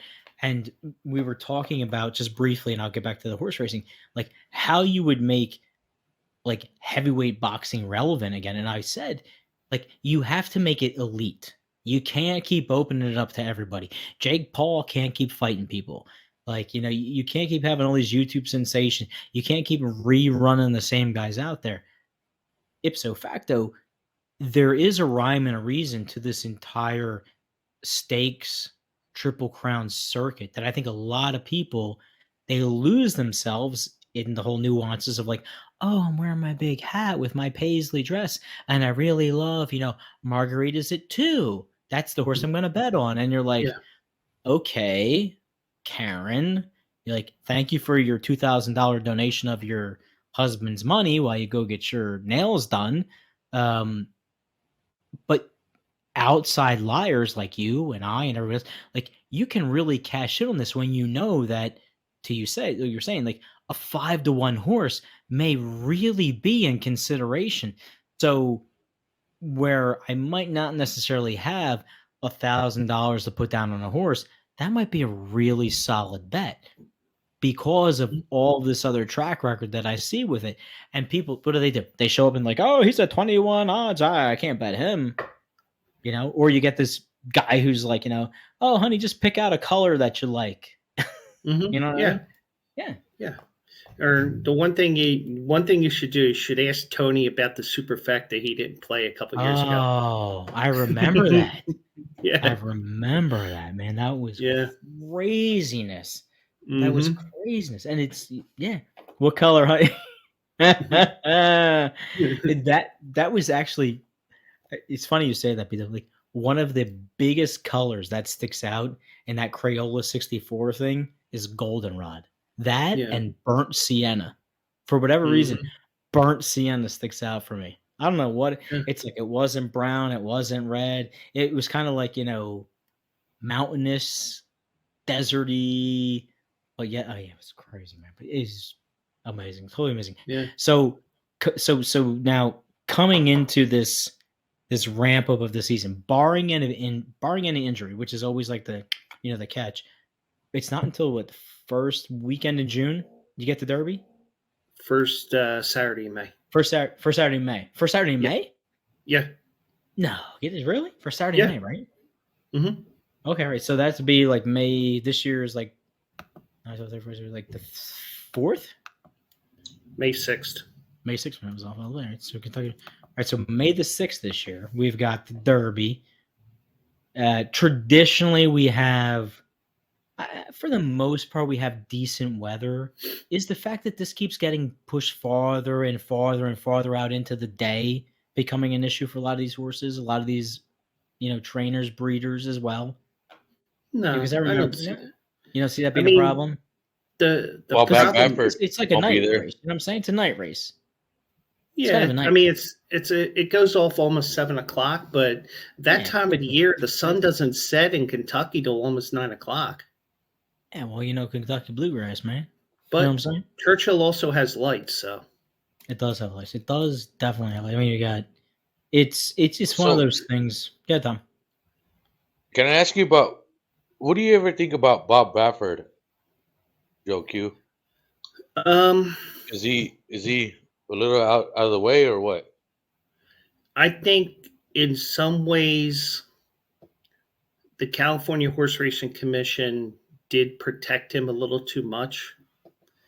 And I think over that 1 year period between April of 20, when they ran he had 2 horses that got popped for failed drug tests at Oaklawn. Yep. He had another one fail somewhere else.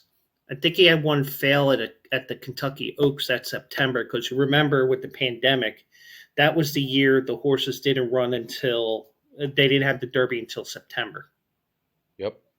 Yeah. So correct. Yep. You're right. And then he had a 4th one, and then the 5th one was Medina Spirit, where that horse got disqualified and he got that 2-year suspension. And where there's smoke, there's fire. And, I mean, you just wonder, does he just do not care anymore? And he's like, well, I'll get out of this. Well, you didn't win. You're still in the courts with this. And by the time the courts settle this, your 2-year suspension is going to be over. Now, is he the best trainer? He is one of the best trainers. Yeah. Yeah.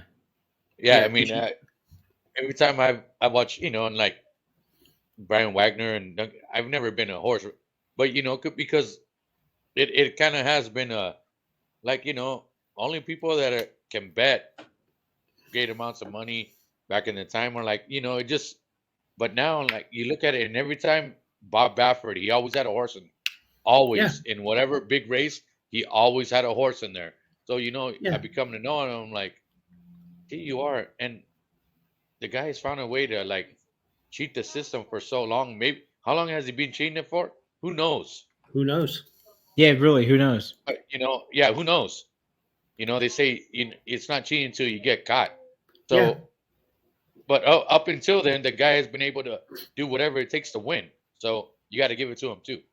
Yeah. And the thing that really is, well, what's part of the argument that Baffert has is the fact that sometimes what one state's jurisdiction is not this one. And then on top of that, with the 3-year-old races that they have now, you can't use anything, any type of a drug on that horse, because one thing you'll see in the program, if you see the L in the program, that means that they're getting what's called Lasix, which is basically a drug that helps with the breathing of the horses. Right. Yeah. This is improving from.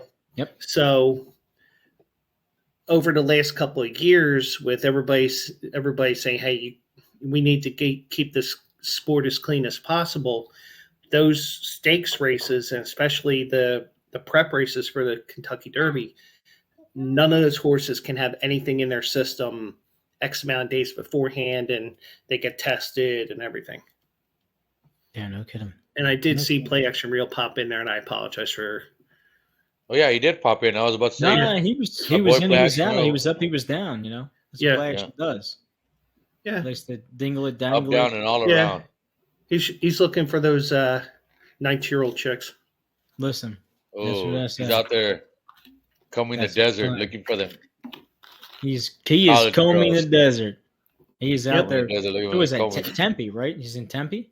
Yeah, he's on Mill Avenue at the library. Exactly, Brian Wagner. Yeah, he's over there trying to pick up on, drunk college chicks. Nothing wrong with that, man. Do what you want to do. Hey, listen, you got the wife's approval. You do what you need to do. I know. Yeah. I'm just saying. Hey, honey. Hey, honey, look what I brought home.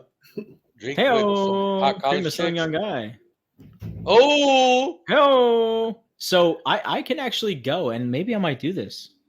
I may do this. So my total trip, Philadelphia to Louisville and Kentucky, and I have to obviously take the car from Louisville and drive over to Lexington, which they're like, what, an hour apart? An hour away. Yeah. An hour away, come across the bridge. Yeah.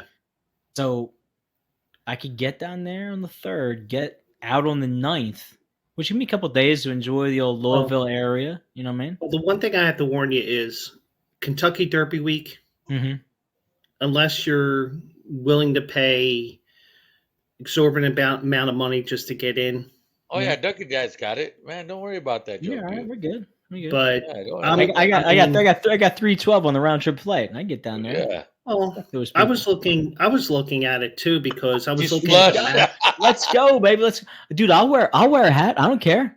I got no shame. Actually, no shame, dude. I can get a big ass motherfucker on my head. I don't care. Yeah. Actually, if you go to Louisville in November, not only can you go to Churchill Downs, right? You can go about a mile away. Right. You can go to a Louisville football game. You can go to a Louisville basketball game, because the campus is right there. Yeah, they're right there. That's a good idea, man. I might think, Now, if you go like the beginning of the meet, which is usually the week before the Derby, you still have Louisville baseball. University of Louisville baseball, but Yeah, I mean, I could do the basketball, the football, not that bad. It'd be all right. But I mean, like, I've never been down to the Derby before, and I'm not gonna be one of those guys that's like, oh, let's fly into Charleston and drive over to Lexington. Oh, let's fly into, fucking Western fucking Tennessee. Nah, listen. Just get me close. Get me to Louisville. I'll come across the bridge. Everything will be okay. We'll play Kumbaya, blah, blah, blah, blah, blah, and get out of town. And, I mean, Louisville, not bad. I mean, there's a lot to see out there, right? There's the Bat Factory. You could maybe make a little trip. Brian Wagner says the Muhammad Ali Museum. There is the Cassius Clay Muhammad Ali Museum. But no, I've never. And I don't know if I could do like the 1 day in, 1 day out, 2 day in, 2 day out kind of shit with the Derby. I don't know. No. I mean, like, it's probably it's better on the like, my kids would kill me, right? And Tom gets this, like, the whole fucking Ohio thing, but like, it's better on the Ohio side after those events. Like it really is. There's a lot more going on in that metro area. Yeah, I mean, go see the Guardians, not the Indians. Go ahead and I mean, like, there's you do a lot over there, but yeah, somebody on Facebook last week in a baseball group I belong to, somebody was saying, "Oh well, this guy on ESPN, he said Indians instead of Guardians. I didn't like that." And I'm like, it isn't that big of a deal because we slip up. I still call the Marlins the Florida Marlins. I'm always going to call the Redskins the Foreskins. I don't give a shit. Yeah. All the time. I call the call the Chargers San Diego. Yeah. You know, there's just stuff like for me, the Washington Redskins will always be the Redskins. Like, yeah. That's. But I have no problem calling them. I wish they would still have the orange sickle, like uniforms. Like they're supposed to bring them back this year. Yeah, they are. Yep. But, I have no problem calling. It was Cleveland Indians. Like all that shit. Why do you got to change? Now people that don't even watch baseball, now they have to. Well, who were the Cleveland Guardians? Like now you have to look them all up. And what before they were the Cleveland Indians? What happened? You know what I'm saying? Florida State, and I mentioned this. I mentioned this last week because somebody because the tribes or whoever they were named after said no, don't change it. Yeah, the Seminole tribe, they don't. Yeah, They don't want to. Don't change and there was somebody last week, and I don't know if it was a school. Oh, I know what it was. It was the Indianapolis Indians. Yep. Okay. The AAA team. Yep. I thought it was the Indianapolis Indians because it was just a play on words with the city of Indianapolis, but apparently it was named after the Indians or Native Americans, depending on what side of the fence you sit on. Yep. And me personally, I'm like, I don't have a say in this. I'm just some podcaster mentioning the story. I couldn't care less what you do. If you want to change the name, go ahead. If you don't want to change the name, if you get the okay from whatever tribe that's out there, go right ahead. I don't care. Do whatever you want. Yep. And half of these tribes don't even want you to change the name because you're, for lack of a better word, paying homage to, still giving them recognition. Yeah. Like TJ said, why haven't the Blackhawks changed? Are the Chicago Blackhawks soccer team or hockey team? Sorry, changed? Yeah. Have they changed their name? No, but that's an easy change that they can do if they wanted to. Why haven't they? No, why haven't they? You better change. You better change. Like you can't be a Blackhawk. What's wrong with you, Joe? There's an easy change. There's an easy change with this. What is the easy change? And I got a T-shirt of this. I'm not going to dig it out because I don't know where it is exactly. I got it when I was in Chicago. Yes. Back in 2009, I think. Mm-hmm. If you really wanted to do it. Right. Instead of Blackhawks being one word, you make it two words. And then you just put a hawk's head as the logo. There you go. There you go. Grammar will save you every time. Yeah, but why hasn't it been changed? I don't. Why hasn't it been changed? Because people are winning and people are making money. It's not because people are enough for the woke. Right. Because when people stop eating money, stop making money, then it becomes offensive. The Chiefs are winning, they do the chop, it doesn't matter. The Braves are winning, they do the chop, it doesn't matter. Florida State, the Seminole tribe has all of the control over every casino in Florida. That's why there's no sports book gambling in Florida. Follow the money. Seriously, follow the money. Everywhere else, though, those tribes have been like, dude, we're going to make so much fucking money off of this. And they just give it up.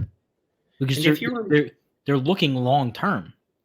And if you remember from a couple of years ago, the Braves ownership was trying to tell their fans, we don't want you to do the chop anymore. Mm-hmm, that did not work very well. Nope, didn't work well at all.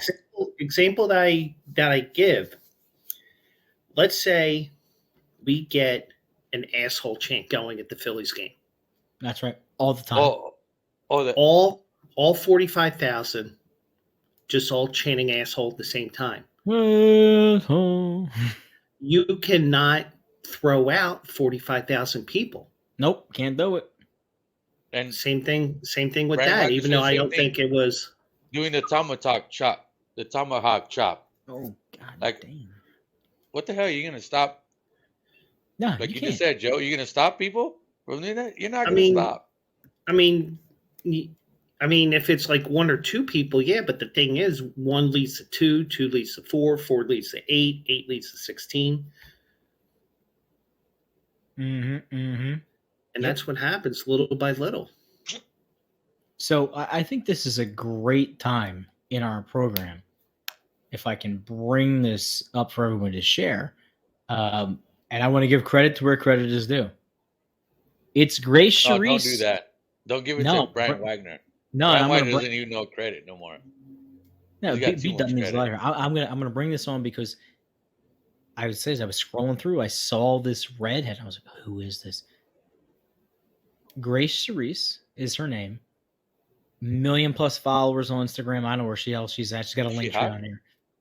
So this was my not Paige Spernick golf crush. Totally awesome. All credit goes to TJ. Hear what you read what this says, TJ Duncan Dad? What does it say? Shh. No one cares. All right, so we know it. Listen, I want you to care about this. All right, let's go. You see this? Let's see. Ooh, you got to care about that. You need to care. Oh yeah. You're right. I care a lot. All of a sudden, I'm really caring. Let's watch the green light here.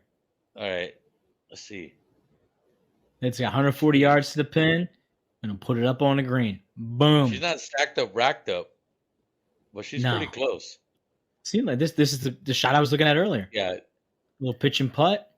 10 feet to the pin. Large handicaps. This might be like a young stacked up, racked up. You know, back in the day when she was like making it happen. Go. Yeah, playing golf and shit. Boom. I mean, listen. You got to recognize real when you can recognize real. Wow. You know, and like, there's nothing created about it. Like she's just like. Just no, those real or fake? No, they're real. They are. No, they're not. Yes, they. Yes. But whatever. Let's go back. Whatever whatever they are. Yeah. She does have 2 large handicaps that us men will enjoy. There was a great bit of commentary from an old PGA, WPGA professional, and they were like, they literally asked her, and they were like, "I know, B-Dub, I was never really current into redheads, but I gotta stay current." Man, this is. I've got off the record. I've got a lot of redhead stories. Hey, my God. I had one. A redhead, yes, Man. Crazy. You're crazy. Man, I've been. We're like to the point of like embarrassing. Hang out a little bit for me. It is, yeah. It's very, very nice. Yeah. They're different. So anyway, that's good. Good talk. Good talk about the redheads. Shout out to the gingers in the world. I mean, it's not ginger ale. Not ginger ale. Not ginger. Yeah, TJ, right? There's. Yes. Yeah. Now, yes. What did she say? What did she say? What did she say, Tom? Ooh. I heard in the background. What did you say, Ma? Oh, I don't know. She's talking shit all the time. Oh, that's your mother-in-law's talking shit? No. Oh, the ex-wife is a redhead. Yeah, the ex-wife. Like how's Naperville? No. Now go back to Redford. Now, if you want a hot redhead, if you want a rot, not a hot redhead. What do we got? Now, I don't know if the hair is real or not, so that's the only thing. Okay. We get underneath this. TJ, you're on it. Look up Rachel Luba. Rachel who? Luba, Luba. Trevor Bauer's agent. Oh, well, I mean, Trevor Bauer's agent. I mean, like, oh yeah, she's a redhead. She's legit. Yep. And she's tiny too, so that's extra points for me. Is she like Rachel Luba? with Bauer? Are they BFFs? Yeah. Well, there's rumors. She was on MLB Network, right? She probably was interviewed on MLB Network. No. She's on there. We talk to each other. I mean, listen, we know some people here. Hold on a second now. But she doesn't go by Rach on her thing. She goes by what's I'm saying? Yeah, a little bit of following. Okay, hold on. I'm bring her up here. Yeah, she does. UCLA. Yeah. UCLA gymnast. She does the gym. Like, yeah. She does MLB player agent attorney. Yeah. There you go. Yeah. I don't know. I mean, that's kind of like, yeah, man. She's tiny. She's a sports agency based in Maple Valley. Looks like she has a bow. She's got a little guy that she's running with. That's all right. Do what you need to do. All right. Do your thing. Would you consider her a spinner? I mean, like, she's, I'm all for empowering women in sports, man. Well, she used to do a lot of spinning in college. It was called gymnastics. All right. Was she on the team with? No, but I'm talking about a different type of spinning joke. The Asian girl, you know what I'm saying? I think they were different years. Were they different years? Man, she was incredible. She was phenomenal. The sit and spinner? Yeah, exactly. Sit and spin. Sit, spin, spit, rewash. Whoa. Yeah. Just like, oh. Goodness gracious. Yeah, she is like kind of like a little Emma Stone knockoff. I did go back to my followers and see what's happening here. Hendricks, holy shit. Now that's a hot redhead. Yeah. We need to pull her up. Pull her up. Pull Hendricks up. Oh, I pulled her. I pulled her in, pulled her out, did this, did that. I did it with a wiffle ball bat. What's her full name? I need to pull her up. I did pull other things too. Her up. But I Well, I might pull up. I want to pull on mine too. Hey, listen. I'm just gonna put a Hendricks hot chick. See what happens. Yeah, that's the best way to do it. Oh, Christina? No, is that her?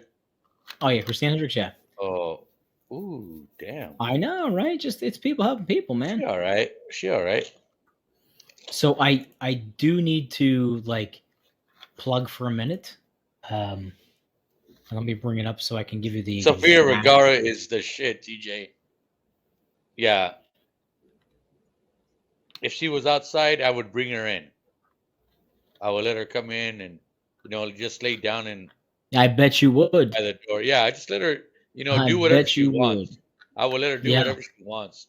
Yeah, if she tells me do whatever, like watch me take a shit, I would. Hey, listen, you need to do what you need to do. Yeah. I mean, at certain times, you need to. Yeah, you got to take one for the team. What do you want from me? That's all I got. What do you want from me? What do you want from me? So yeah, exactly. Yeah, TJ, what do you want from me? Oh my goodness, totally amazing. So as we move on into the final little bit of the last call, completely rebranded. Joe Q, I mean, like, were we good with going with the last call? Should we have kept into the nightcap? I mean, what should we have done? What's your opinion? Yeah, I know we need to. That's a great question. Yeah. Okay, now we need to hear from the chat. Let's hear from the chat. Yeah, I mean, I understand why Tony was upset and all. Even come on. Even if it was fake, I'm not saying it was fake, but I mean, if it was fake, if it was not fake, whatever. But I understand why he was saying what he said. But if you want to rebrand, go ahead. I mean, I know I'm not much help, but I like the name because even if you had a show before Tony's, that led into his show, that led into your show, right? Then your show would be the last of the series of shows for the night. Exactly. Because the one thing I was thinking about doing before I decided doing Tuesday and Thursdays, I was thinking about doing a Tony Bruno pregame show type thing where it would start at 5:45 and go to 7. As soon as 7 o'clock hits, all right, we're done. Goodbye. You're done. But yep. But with my work schedule changing next month, my 8 o'clock shows are going to go to probably 9 or 9:15. That's all right. Not that that's a big deal. It's just that, hey, work is obviously first in my world. Sure. Got to make that money. No, as always should. Dollar bills. And Brian Wagner, John, he was great, but I think at the end of the day, a little bit different views. He didn't, we could talk about it. Yeah, I have no problems with John. Yeah, no, there's absolutely no problem with anybody, and I'm all about people having their own opinion, express their own stuff, doing their own thing, Yeah. and it totally is like this is the greatest platform in the world to do it. Where we're going with the last call, and like I mentioned, I alluded to a little bit on Tony's program, is that Bleach And Brothers, part of the Bleacher Brothers, and Bleach Brothers, wait on it, yeah, go ahead, Joe. And if John and I are to meet for lunch or whenever, yeah, I'm good for it. Let's go. It won't be at Nick's Roast Beef. I know, and I'm glad you brought this up because I was actually going to reach out to you and John. This Sunday, they're having a little send-off, and I almost feel compelled to be there because of all of the underage drinking, Newport menthol smoking, getting shots with, underage chicks. So is this a place that's getting shutting down forever? I feel like I need to be there. Is it like closing? They're shutting down because of rent issues, because they couldn't come to agreement with the landlord. But those that were employed at the Compton location do have an option to going up to the location on Woodhaven Road, which is the far northeast, Franklin Mills, Philadelphia Mills. Yeah. That's crazy because this happened to a place that my wife's parents would go every weekend at least.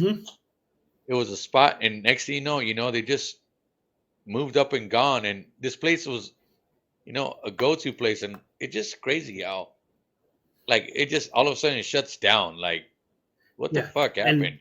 And the good news is. But the good news for those that are employed there, they do have the option. Is it a family-owned place? Pretty much, yeah. Because I know that. The wife just said, "Oh, because it was family-owned." Yeah. No, it's just a rent issue with the landlord. They couldn't come to agreement. They want to charge way out of their fucking mind. Yeah, and they know that place makes all of a sudden. So. Yeah, exactly. I'm making more money, which, it doesn't need me to raise my rent. Why? Why do you got to hate on me because I'm doing a business? Well, fuck out of here. My rent's going up in May because that's the new lease, but that's what I expected. But it didn't go exorbitantly high like I was expecting. Not like the Eagles season tickets that went up, nothing like that. You get that kind of hike on your stuff? No, I didn't hear that. Yeah, so the Eagles season tickets last year they went up 13%. So now this year, from last year's price point, they jumped an additional 17%, cashing in on the fact that they won the NFC Championship. 30-40% higher up. No, 17% on whatever was being made. That's at least another. If they're $100 cheap, at least another $25 to like $50 a ticket. Easy, like easy on the. And that's not counting the parking. That's not counting any refreshments and beverages. Like none of that shit. At some point, like you know what? It's because they're paying all these fucking players so much fucking money. But honestly, I really think like, and they're all making all kinds of money too. If it doesn't make dollars, it doesn't make sense. Okay. Yeah. Straight up. So these owners are racking in millions and millions of dollars. Millions. Dude, no way, B-Dub. No way. There's no way. Now the one question I would have here is, what does that 500? What is that 500 in terms of a percentage, without going into details of how much do they pay before they're with their old lease Mhm. because if they're making, if they're paying, I'm making numbers up here, 2,500. It doesn't seem as high, as big of a jump as opposed to paying 1,000, having to pay 500 more. Because if you pay 500 more on 1,000, that's 50% jump. Correct. Right. But if you pay like $250 on 2,000, you're like, whatever. Yeah, that makes sense. Yeah, okay, you can live with it. Yeah, I mean, it's really. I hate that. Like, I really hate to say these things, and it's becoming one of my like catch things. But more and more, we're being outpriced, and we like you're not even really seeing it happening, and it's happening. You know, what I mean, it's like we're just like 20 cents here, 25 cents there. Next thing you know, you start going, and the egg thing, for example, right? It starts out like $3.50. People paying like $6-7. yeah. For like a dozen half eggs. It's like, Jesus Christ, like you gotta be fucking kidding me. I went the other day and I bought from BJ's. It was like the 36 pack, the three. It was like $12 for eggs. Yeah. Eggs. Get the fuck out of here, man. Come on, dude. Yeah, all Hey, the what, prices are crazy. couple, Yeah, beat what, dubs. 3 or Beat 4 up, months like, ago, Yeah. like the chickens, they had a chicken Yeah. plague, man. All kinds of chickens died. And even I'm not sure if Penguin may have seen it. I don't think you did, Duncan. Right. The Giant that I go to, they had a big sign up there. Yes. Starting on Monday, every brown bag is going to cost you 15 cents a bag. Yep. And you know what? Oh, yeah. So I go to, is there a Winco out there? No. Winco is like, it's an employee owned grocery store. There, I could either pick up plastic or any bag that I want in paper. So at times I'm like, you know what? Fuck it. I'll take the paper bags and still like reuse them. They're like trash bags or, recycle them or whatever. Which is like, why do you charge me to use plastic when, why don't we go back to using paper bags?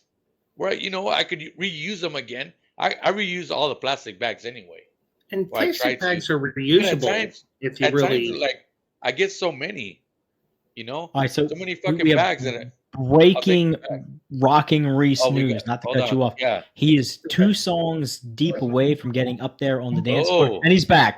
Hey, boys. Yeah. Just had to let you. Yeah, just wanted to get on before my next song was out. So. Oh, you got 2 All right, songs. let's go. Let's go. I thought you had 2 songs. And just so you know, I got some blinded lights coming up for my next turn. So. Oh, you gonna sing blind? Wait. Which blinded lights? You talking about the Rod Stewart, the Weekend, Blinded by the Blinded by light. Manfred Mann? What are we talking about? Bruce Springsteen version? Hold on. I'm trying to find my Yes, headphones. exactly. First of all, so B-Dub, you know. Covering up my textbooks with the brown bags and then like doing graffiti art and all kinds of. Reese, what are we going with? You going with the Weekend Blinding Lights? Is that what you're doing?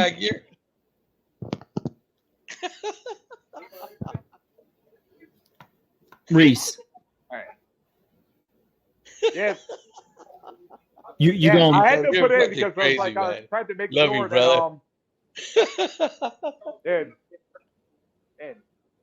that She going the Weekend, right? Is that what you're doing? Coming up, so. You going the Weekend, Yeah. right? All right. He's going the Weekend. Yeah. All right. Oh, they're playing it. And by the way, just for the record, they're actually playing Informer in the background, which is awesome. Informer. Come on, with the Informer, yeah. Leaky boom boom, yeah. Yeah, we're the Informer from back in the day, babe. Second Snow reference tonight. Yeah, second Snow reference tonight. There you go, Joe. Yeah, that's right. We're kicking TJ with the hit. We're Nice. no filter, ladies, and not the weather for once. Not the weather, exactly. We're gonna All right. run it up. All right, so I get think out there, after live this, stream it. girl gets ready to sing in a month. All right, get out. All right, Reese is gone. He's gonna go out there and have a good time. Yeah, there comes the ghost. There comes the snow. He's done. He's in. He's back. We're gonna look at blinding lights there, and yeah, man. Come on, man. Come on, man. But the point that I made with the bags, Yeah, was okay, you want to ban plastic bags, that's fine, whatever. Mm-hmm. But the point that I made, which may be different, it may not be a left or right thing, it's just a logical thing. When they were coming up with this ban, did they really think about the corporate greed and the fact that, okay, well, that's licensed for us to charge you whatever we want for these bags? Exactly. Exactly. Yeah, there's so many times that I'll go in and it'll be like, oh, scan. And they're like, well, how many bags did you use today? I'm like, I don't know. I used like 3 bags. My kids usually want their own bag, grocery shit, whatever it is. And they're like, oh, they tack on 30 cents plus the tax on that, blah, blah, blah. But like, if you get 10 people doing that, right? That's a little over $5. You get 100 people doing that. That's a little, and more, and so on and so on and so on. And I think it's really crazy, but like, we're all the way back to where our like parents and grandparents were. But excuse me, Duncan, Dad. Yeah, yeah, man. Now, can you tell them how many bags you use? Yeah, you have to tell them. You could lie, pretty much. I mean, Oh, you can. You could lie if you wanted to. Be like, hey, but you're on the little camera bags, but I use 20. Yeah, yeah. They're watching you on the little camera thing. You know what I mean? Well, I mean, like you watch me on camera in Walmart, but that's what I'm saying. Like, how can they're charging for bags for people that aren't even trying to fucking even take bags. Yeah. Or, that are like not trying to cheat the fucking system. And I'm getting the one that's being, screwed over. Yep. Yeah. Brian Wagner makes a great point here. I randomly bought reusable Eagles bags at Acme in 2010. I still use them. I mean, I got so many reusable fabric bags. I mean, I got so many Target bags because I have Target right around the corner from me that, I walk over there when I need a couple of things. I end up with 2 or 3 bags and, they just get added to the stockpile I have. Yeah. When I would go buy, Vans, every time I go buy Vans shoes, like they give you a bag that it almost could be a grocery bag. You just have to. And we use them now. Yeah. Like the wife, we go to Aldi. The wife has become a fan of Aldi. So now we'll go to Aldi and, they don't provide you shopping bags. They don't provide you So we have our own, we have a freezer bag where we put our frozen stuff and like shit. Yeah, they don't charge you 15 cents a bag though for a brown bag. I'll tell you that much. No, exactly. I think it was they like charge 8 you 12 or 9 out here. 12. I guess I saw it was 8 or 9 and maybe 12 now. Yeah, I saw a paper bag for 12 cents. Hey, so look, we've got one more hour, a little less than an hour to go in the program, and I want to take a break. Yeah, I want to shout out to Rock and Reese. I want to play a song for Reese. They're gonna have to cut it out in the middle of the YouTube thing. You know what? Cut it out. We're gonna all take a break anyway. We'll all come back. Just black out the cameras for a second. But a quick note before we play that.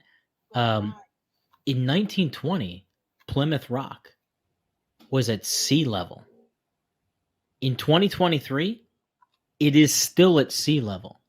So take all of your global warming, take all of your trends, all your stuff, and everything that's going on. No, don't do that. Don't do that, Duncan Dad. It's a cycle of the earth. Don't do that, Duncan Dad. It's a cycle. Don't do that. Why? You're going to upset everybody. Yeah, you're going to upset everybody, man. Nobody's going to be able to sleep. My Plymouth Rock. All right, everybody, listen. I want you to go and have a little bit of something. Do what you need to do. You got 3 minutes on the clock. Yeah, I better see you back in here, Brian Wagner, and you better knock. Everyone's coming. Yeah, you don't have to knock. Just come in, tease, whatever. Rock and Reese goes out to you. We don't own the rights to it. And, of course, The Weeknd doesn't even own the fucking rights to it because Rod Stewart did it a long time ago with the Young Turks. Young Hearts, they beat tonight. But here's The Weeknd. I like Dr. Stewart. That's right. With The Weeknd for Rock and Reese.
Did by the light.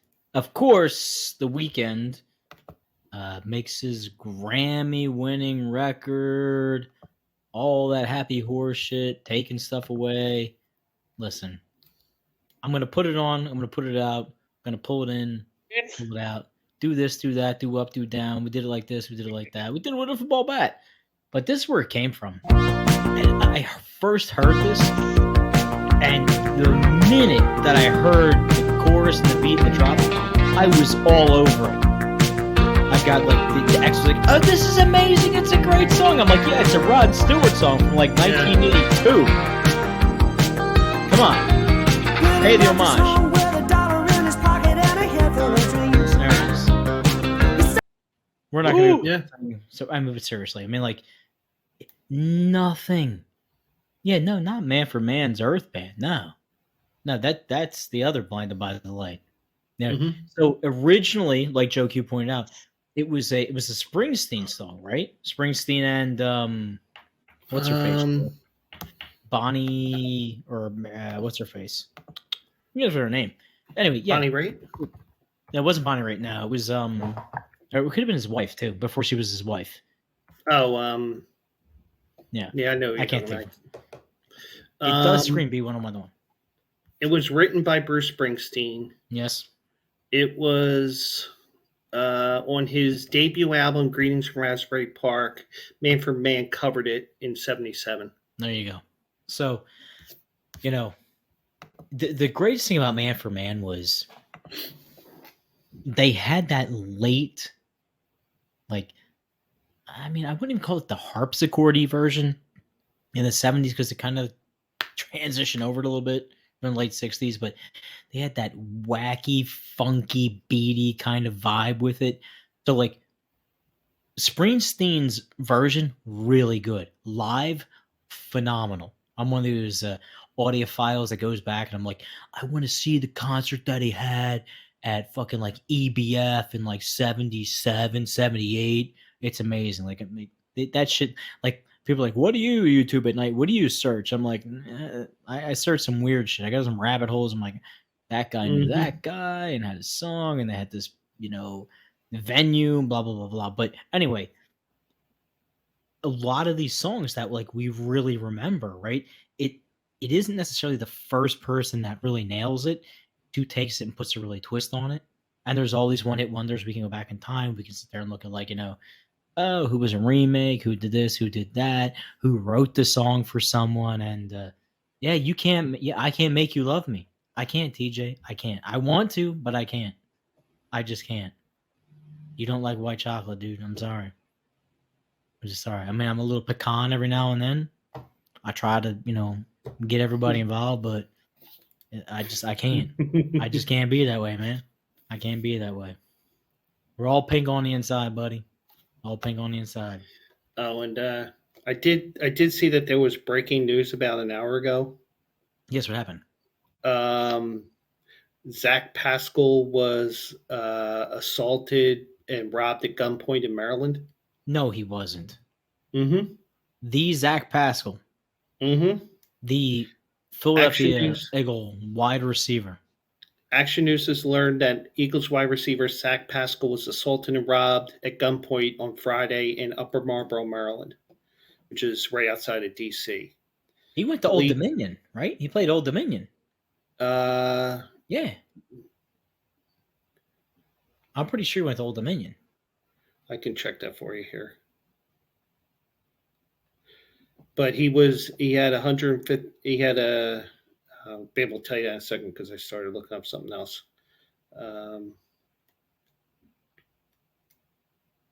Did they come away with something? Was he injured? Yes, he did. Look, and Daddy did play at Old Dominion. Yeah, he played Old Dominion. Yeah. He played there with that middle height, scrawny ass white kid that put him into like the Division II whatever championship, or it got him to like the Division II like playoffs. Yeah, a little bit. What's his face? Yeah, the Monarchs. We know it's the Monarchs back there in the. They're gonna kill me, man, dude. I used to be in that Mid-Atlantic area for a minute. The Norfolk Tide, $150,000 great, diamond necklace. So you got dude. Come robbed at on, gunpoint or what? What happened? Get out of here, man. Joe Q, say it again. Stop it. He had Stop. Luch said it as well. $150,000 diamond necklace was stolen from him. Now, Nah. why are you wearing a No fucking $150,000 necklace, man?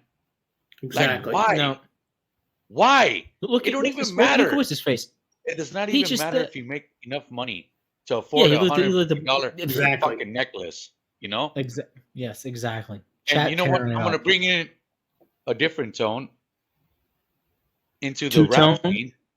Yeah, into the rap scene.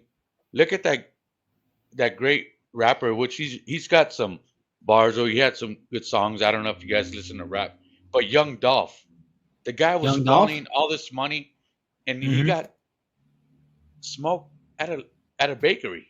He got smoked. Now, you know, yeah, well, he got killed. Yeah, he got killed at a bakery. What you talking about, man? What are you talking about? Yeah, he got smoked at a bakery, and you know what? This is what happened to this guy. You're wearing $150. Why are you wearing $150 chain for it? You're becoming a target for all these youngsters, and you know what they're saying? Oh, hey, I just robbed a $150 chain, man, off of this so and so. That's all they want, and then they're gonna sell it. You know, for half, for like a for third half of that, it or whatever, a quarter of that. Yeah, they shoot. They shoot. Yeah, they shoot. Right. The suspect will be on Pawn Stars next week, and they'll say, "I can only give you $5,000 for it." I'll give you $5,000. That's all I can do. What's gonna happen? He gets locked up, and the chain goes and sells for shit. I don't know. Yep. Yeah, it's Grand Theft Auto. Yep, exactly, Brian Wagner. It's Grand Theft Auto for fun. Yep. Exactly. They think, they're trying to play video games out in real life. That don't work. Yeah. No. No, exactly. TJ, you nailed it, right? So, like, you have all this crazy stuff going on. You have people getting shot, people getting robbed, and yet you have a lot of people. And listen, I don't care who the fuck you are. Like, listen, been there, done that, done time, up time, this time, that time, sir, all that kind of shit. Like, your shit's out there. People look enough, they can find what they want to find. But, like, they're so intent on keeping this list that she has of these individuals behind her, and it's both sides, right? Like, that should be the biggest red flag to everybody around here. It really should. It doesn't matter if it's this side, that side, in between, up and down. Nobody wants this shit to come out. Because you know why? Oh. It's two wings on the same bird doing the same shit.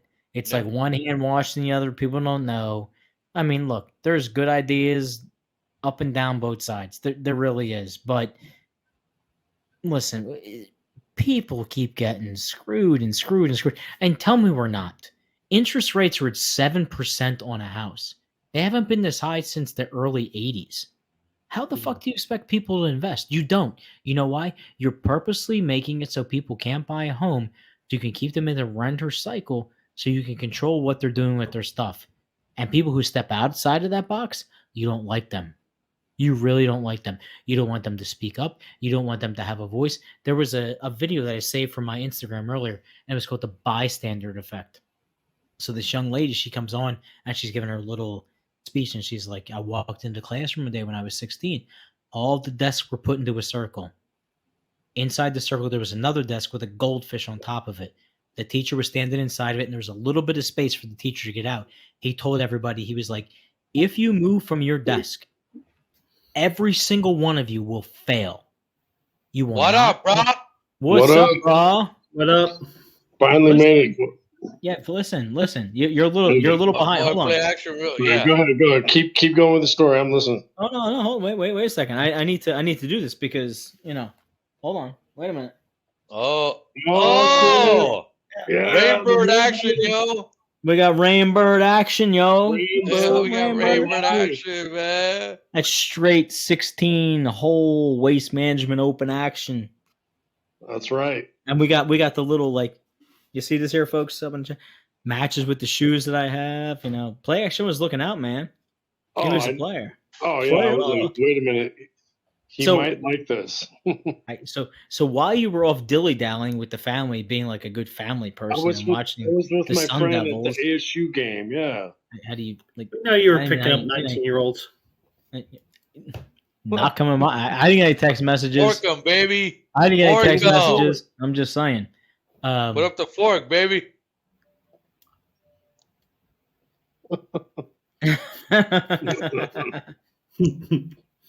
Oh my gosh, it's so great. It's amazing. It's great.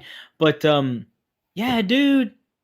Come on, man. It's Tom. What? Getting over it, man. Just getting over it. I can't do with it anymore. I just can't do it. Tell me. I can't do it. I can't do it. What can't you do? Everything we're just talking about. You know, they expect this, do that. It's like, listen. I'm a fantastic, attentive partner, TJ. You should know this. You should know this. Good to see TJ in the house, by the way. Listen. TJ, the man. Thanks, buddy. TJ is like our silent backdoor partner. Yeah. He kind of gives you he gives you that reach around. He gives you that reach around when you're not looking for it. He's considerate. Let me adjust my screen. You need to adjust your screen. For TJ. There it is. Yeah. You know what? All right. I'll learn eventually. Stop giving me a hard time. That's all right. So tell me about the game. How was it? Well, they played UC Irvine, and I was intrigued because we tried to go to the Tuesday High Point game, and that got canceled. But there was a chance to go to. Well, no, dude, they got UC Irvine is a baseball school. If you know anything about college baseball, it's Pepperdine, UC Irvine. Oh, dude, those two schools are all. That is a name if there's any in a baseball minute. schools out there, that's one of them. And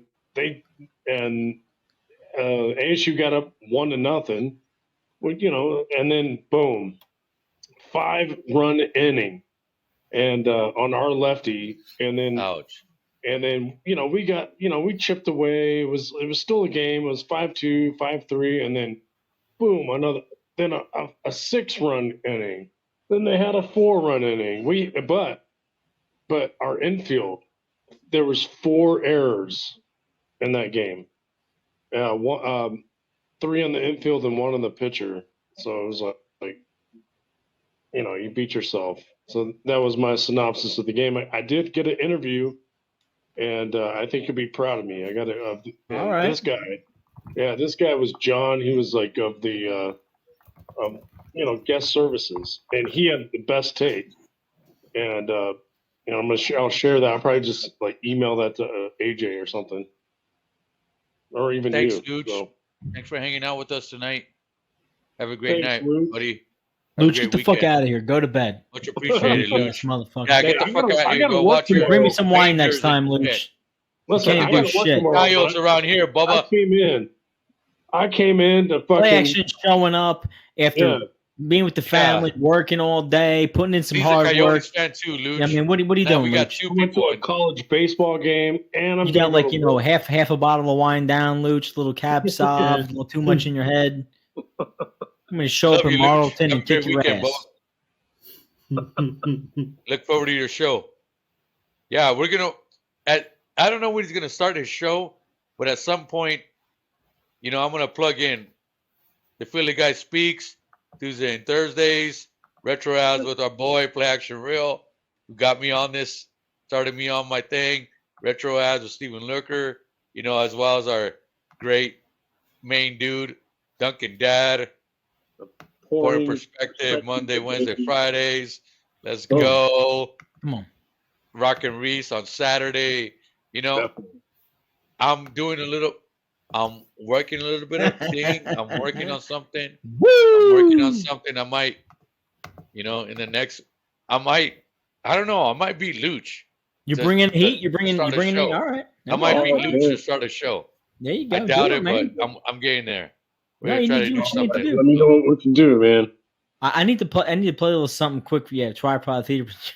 God damn it, TJ. I'm gonna play something for TJ. Play something for the audience.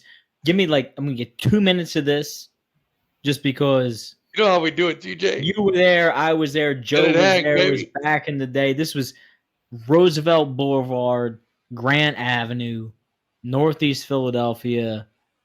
Back in the 90s. Oh, yeah. 50, Now you have to see. We got DJ Cool that Duck Get Fresh. Rock it to the beat, cause we are the best. I hope you don't mind. I hope you don't mind. In the place to be. We got Biz Marquis and DJ 20. So hit me with the horns and make that money. Let me see those hands again. Hang on now. DJ Cool. Hey, everybody jump, jump, jump, jump, jump, jump, jump. Everybody jump, jump, jump, jump, jump, jump. Hey, you got the white back. Some of y'all know how to do this. Some of y'all don't. Some of y'all might be with this.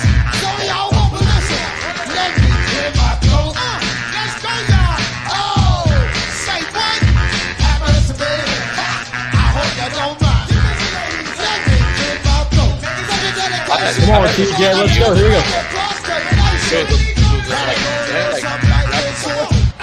Now all the way live from New York City, Mr. Bismarck, Greta, This was Bahama Bay, Philadelphia. I was there with the crew this night. Look for Dibble D in the crowd. Where you at, Dr. Dad? I can't see you. I'm in love. I'm all shook up. Yo, Dougie Fresh, my fella, my man. You know the mic and people that you All the shit you were there, you didn't want to be there, but you were there anyway. Oh, there's Dr. Dad right there. There it is, you see it? I saw you, Dr. Dad, yeah. Your hands are really dark, though. I had a little hip hopping back in the day. Come on now. Your hands were almost black. Got the Miami University jersey going on, a little Trevor action. The U.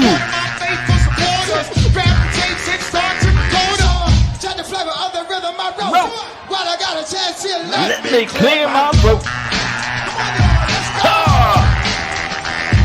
Have mercy, baby. I hope you don't mind. Let me clear my throat. Yeah, hello. Here comes the horns. Goddamn. Dang. Who was that? Was that a Floyd Ray with his dad? Yeah. This is the long version, man. This shit you don't hear on the radio. I'm surprised it's still going on.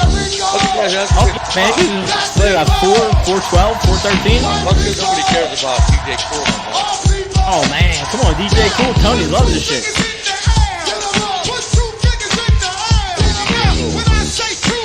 You say, Just like this had going on. What do you call that type of hat? Fuck that. There you go. we're loving it. Puerto Rico. Puerto Rico. Señoras y señores.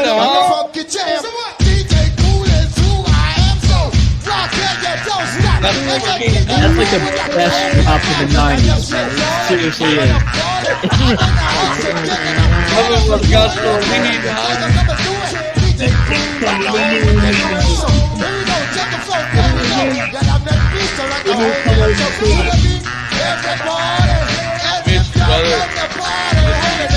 Hey yo, if the party is right where you standing at right now, and it's all good in here, make some noise. 96, let me come out through Bahama Bay, Philadelphia, Grand Avenue, Boulevard. Here we go. Let me clear my throat.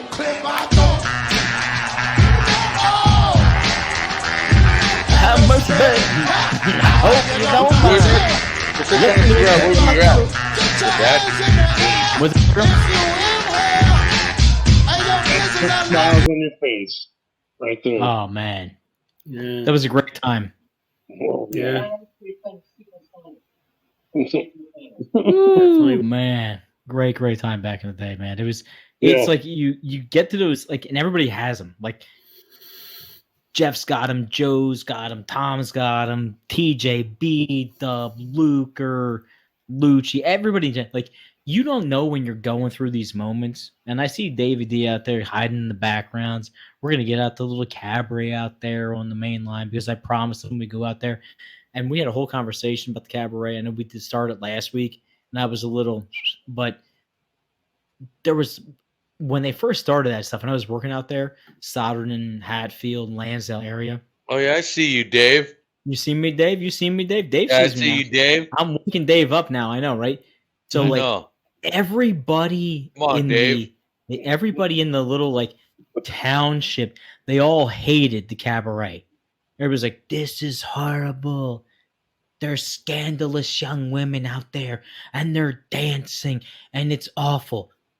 Let me give you two things about this. Number one, directly across from the street, on the other side of the main thoroughfare from the cabaret, there's this all-night little bakery diner place. Dude, I love Dunkin'. I'm not going to trade on Dunkin' in the world. But if I'm up there, No, and is that why your name is Dunkin' Dad? You don't if love I'm Dunkin'. Shut up. not my cherry pie, right? But if I'm up there, dude, they have the best little beignet, little donut. It's phenomenal. I don't know if it's Amish. I don't know if it's Lancaster. I don't know what the fuck it is. TJ, that's another time. That's Shannon Tweed has entered the chat and she wants to talk to you. We're not kicking her out. Listen, it's not too. It is not too soon. You know what, TJ? You know what? Not apple pie. I'm gonna give a shout out. She's my cherry pie. So, I'm not gonna say her last name because I was what's the close TJ.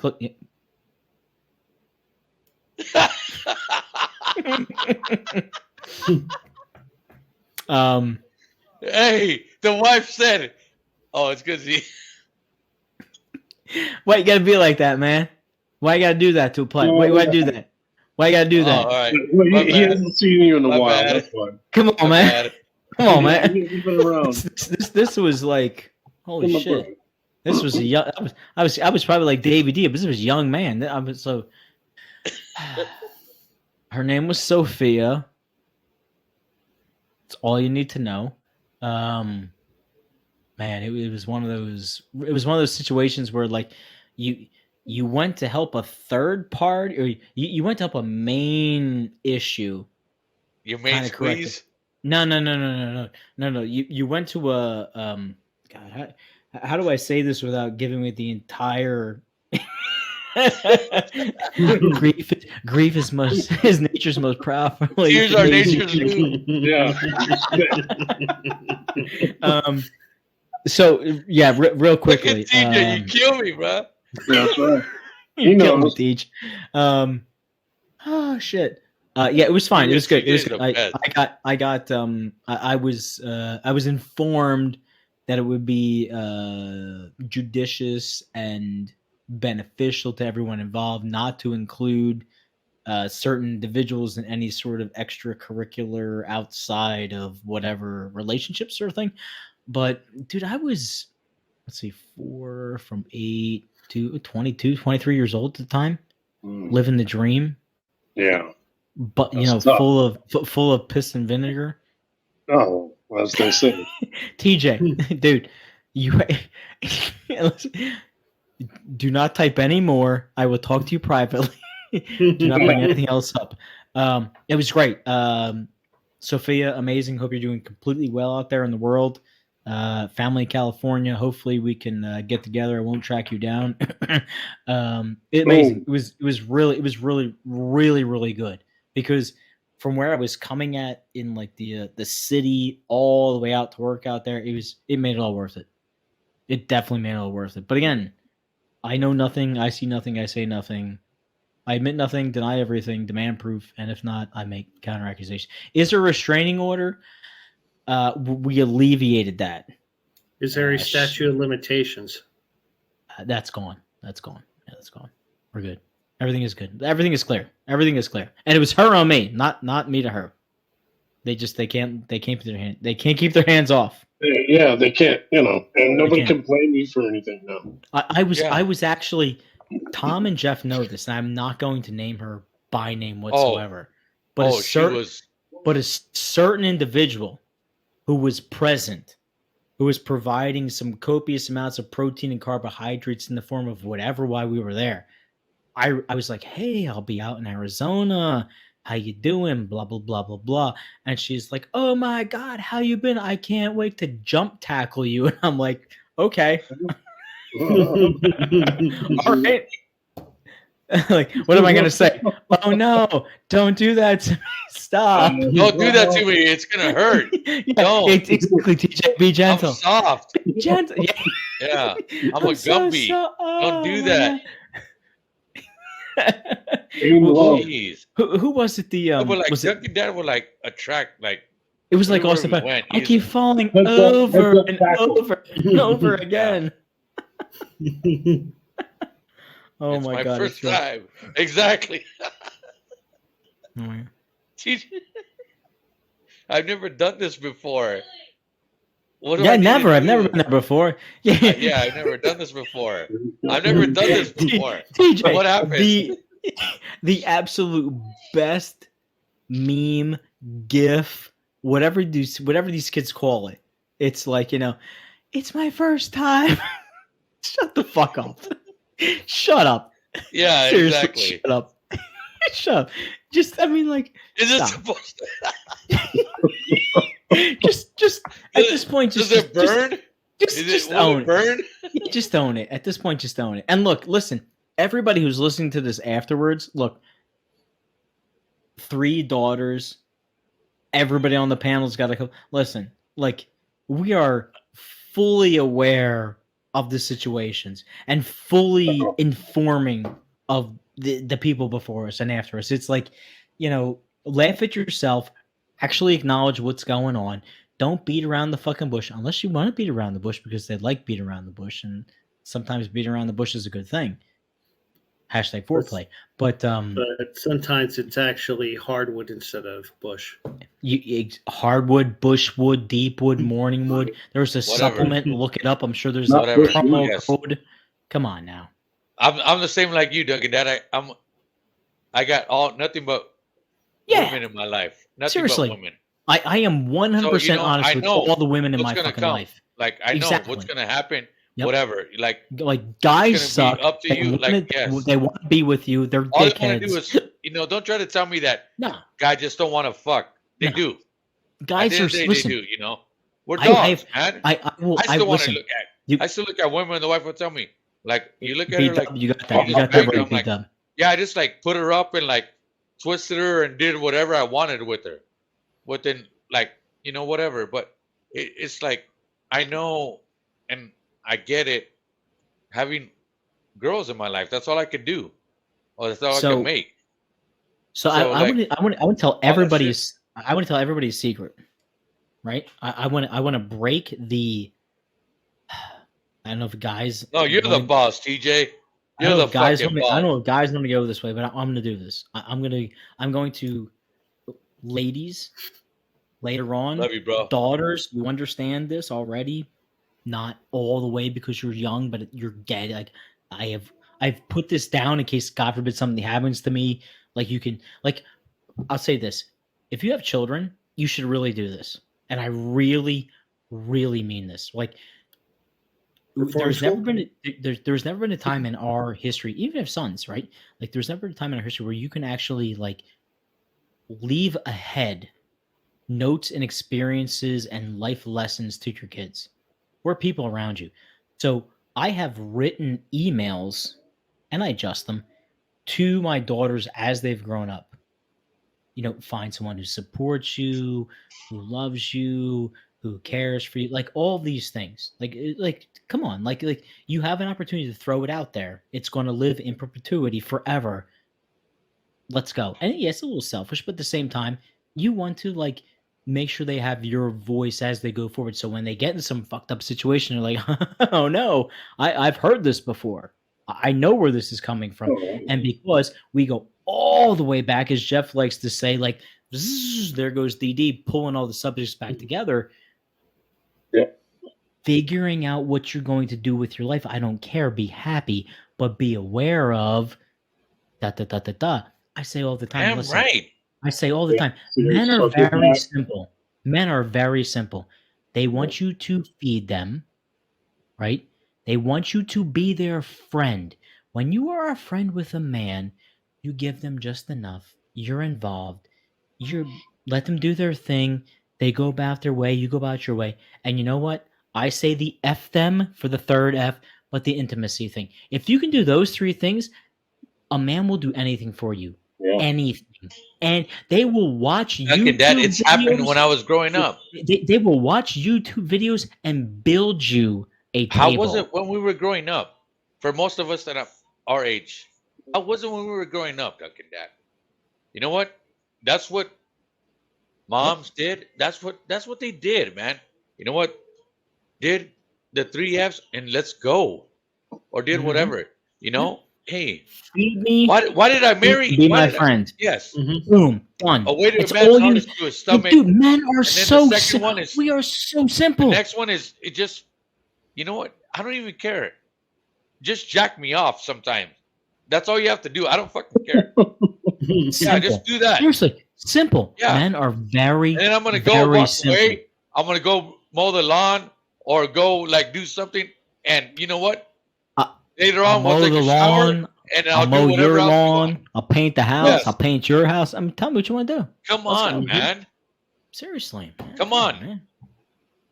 You see it in animals, regular mammals. That's what they do. Yep. You know, On the Discovery you see it Channel. simple in a fucking you see it in Oh, yeah. That's right. Exactly. It is. It's like, but honestly, so it's like, when the mom cared for all the kids and everything, and the dad worked, and that's Yeah, Lucha did. Now it's all Everybody, like, nobody's awake it's around here. toxic masculinity. Well, no, it's just the way. This is the way it works, you know. yeah. Yeah, I know. We're good. There really has become a point where people have, like, they really have, like, You do they've actually. yeah, like they've outthought the room. Like, it's really not that complicated, and yet people constantly push for this complicated method of things, and it's like you're going above and beyond for no reason. Like, it's really simple, stupid. Like, there was a, like, B-Dub knows this, and I'm sure.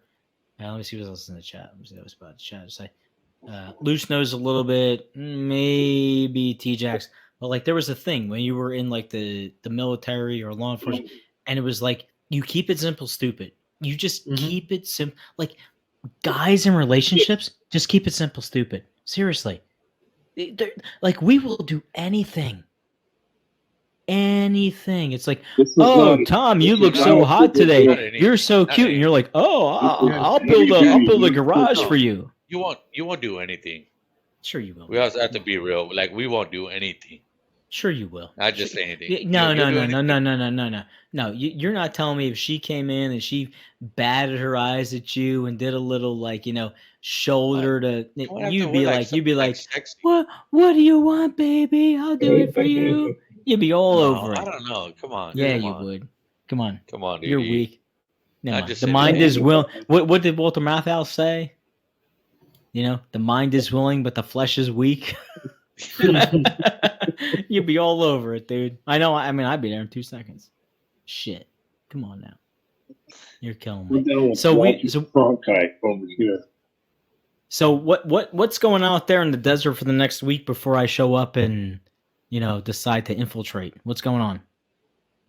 Oh, we're gonna have like my son's birthday is coming up, but that's after you already show up. My mom's birthday, the 18th, like it's jam packed. Like, All right. of course, my work is going really good. Tom's work is going really good. So we're just like normal, same old stuff, like any old.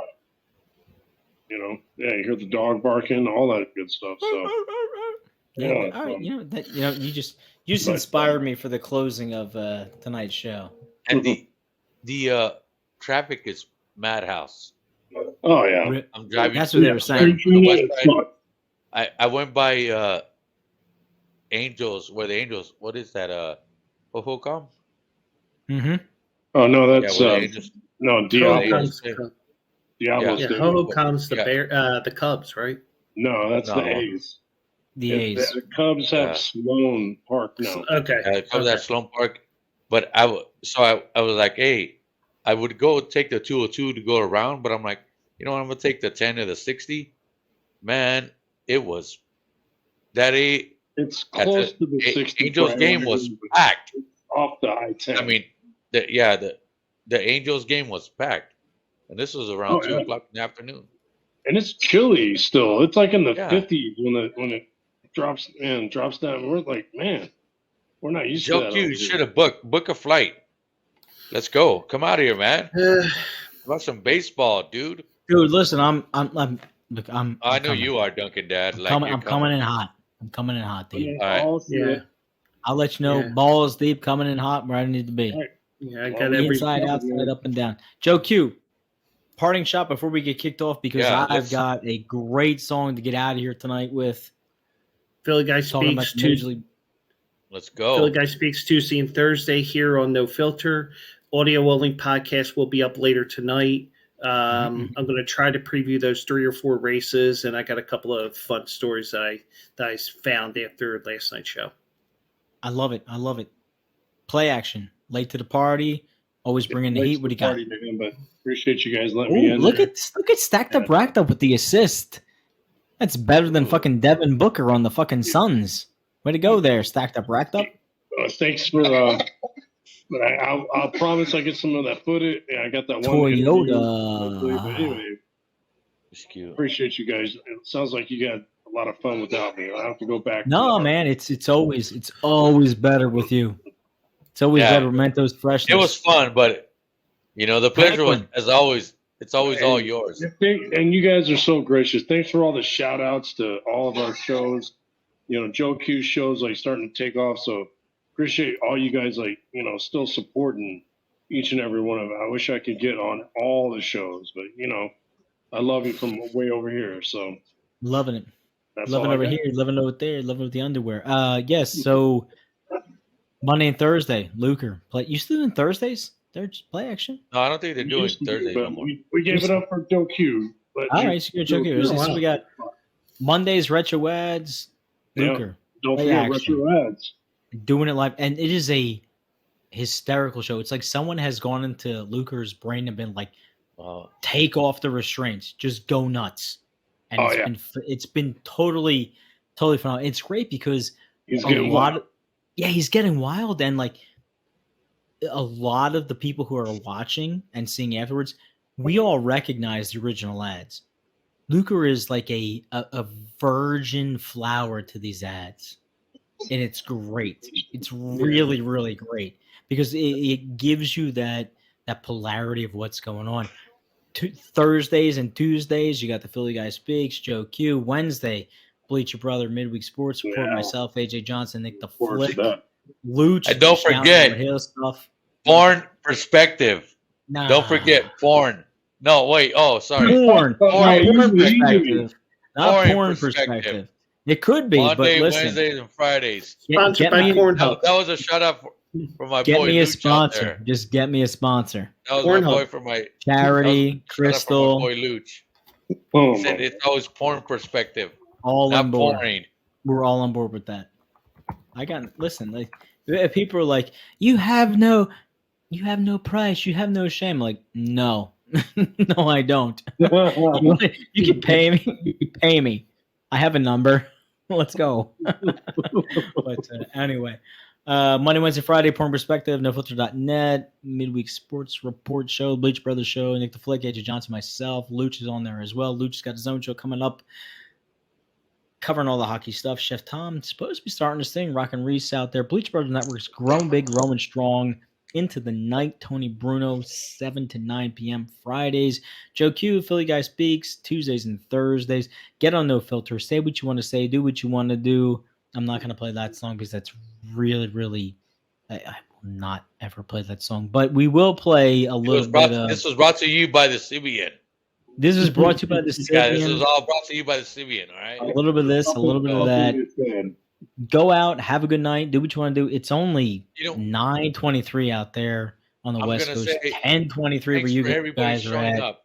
Yeah. Thanks for everybody showing up. Put out. I will reiterate what everybody said.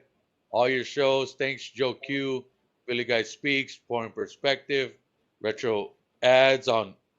Y'all know. I'm just gonna reiterate, say it again. If you know, you don't know. Thanks for coming. I might have a little bit thing going with some guys at work that might know a little bit of UFC. I might try to do a little bit of thing. So a little bit of boxing and fight tomorrow UFC night. type of yes. And I might have a little bit of video for tomorrow. The wife has let me go and hang out. I might put on Bleacher Brother Network. Let's go. Oh, Bleacher shit. Brothers Network, we're going. Oh, no. Yes, I'm gonna run a train. TJ. But TJ, don't say everything you know, man. I was supposed to text you this stuff. Damn. Say nothing. Secret. All right, everybody, listen. I want you Hey, tell to him have a my good shit. evening, enjoy yourself, laugh out loud, jump it up, jump down, and listen. Love you guys. Thanks if for you're everything. out there, you're doing shit you shouldn't supposed to do. Just a little reminder from our friends over there at Jane's Addiction. Salute.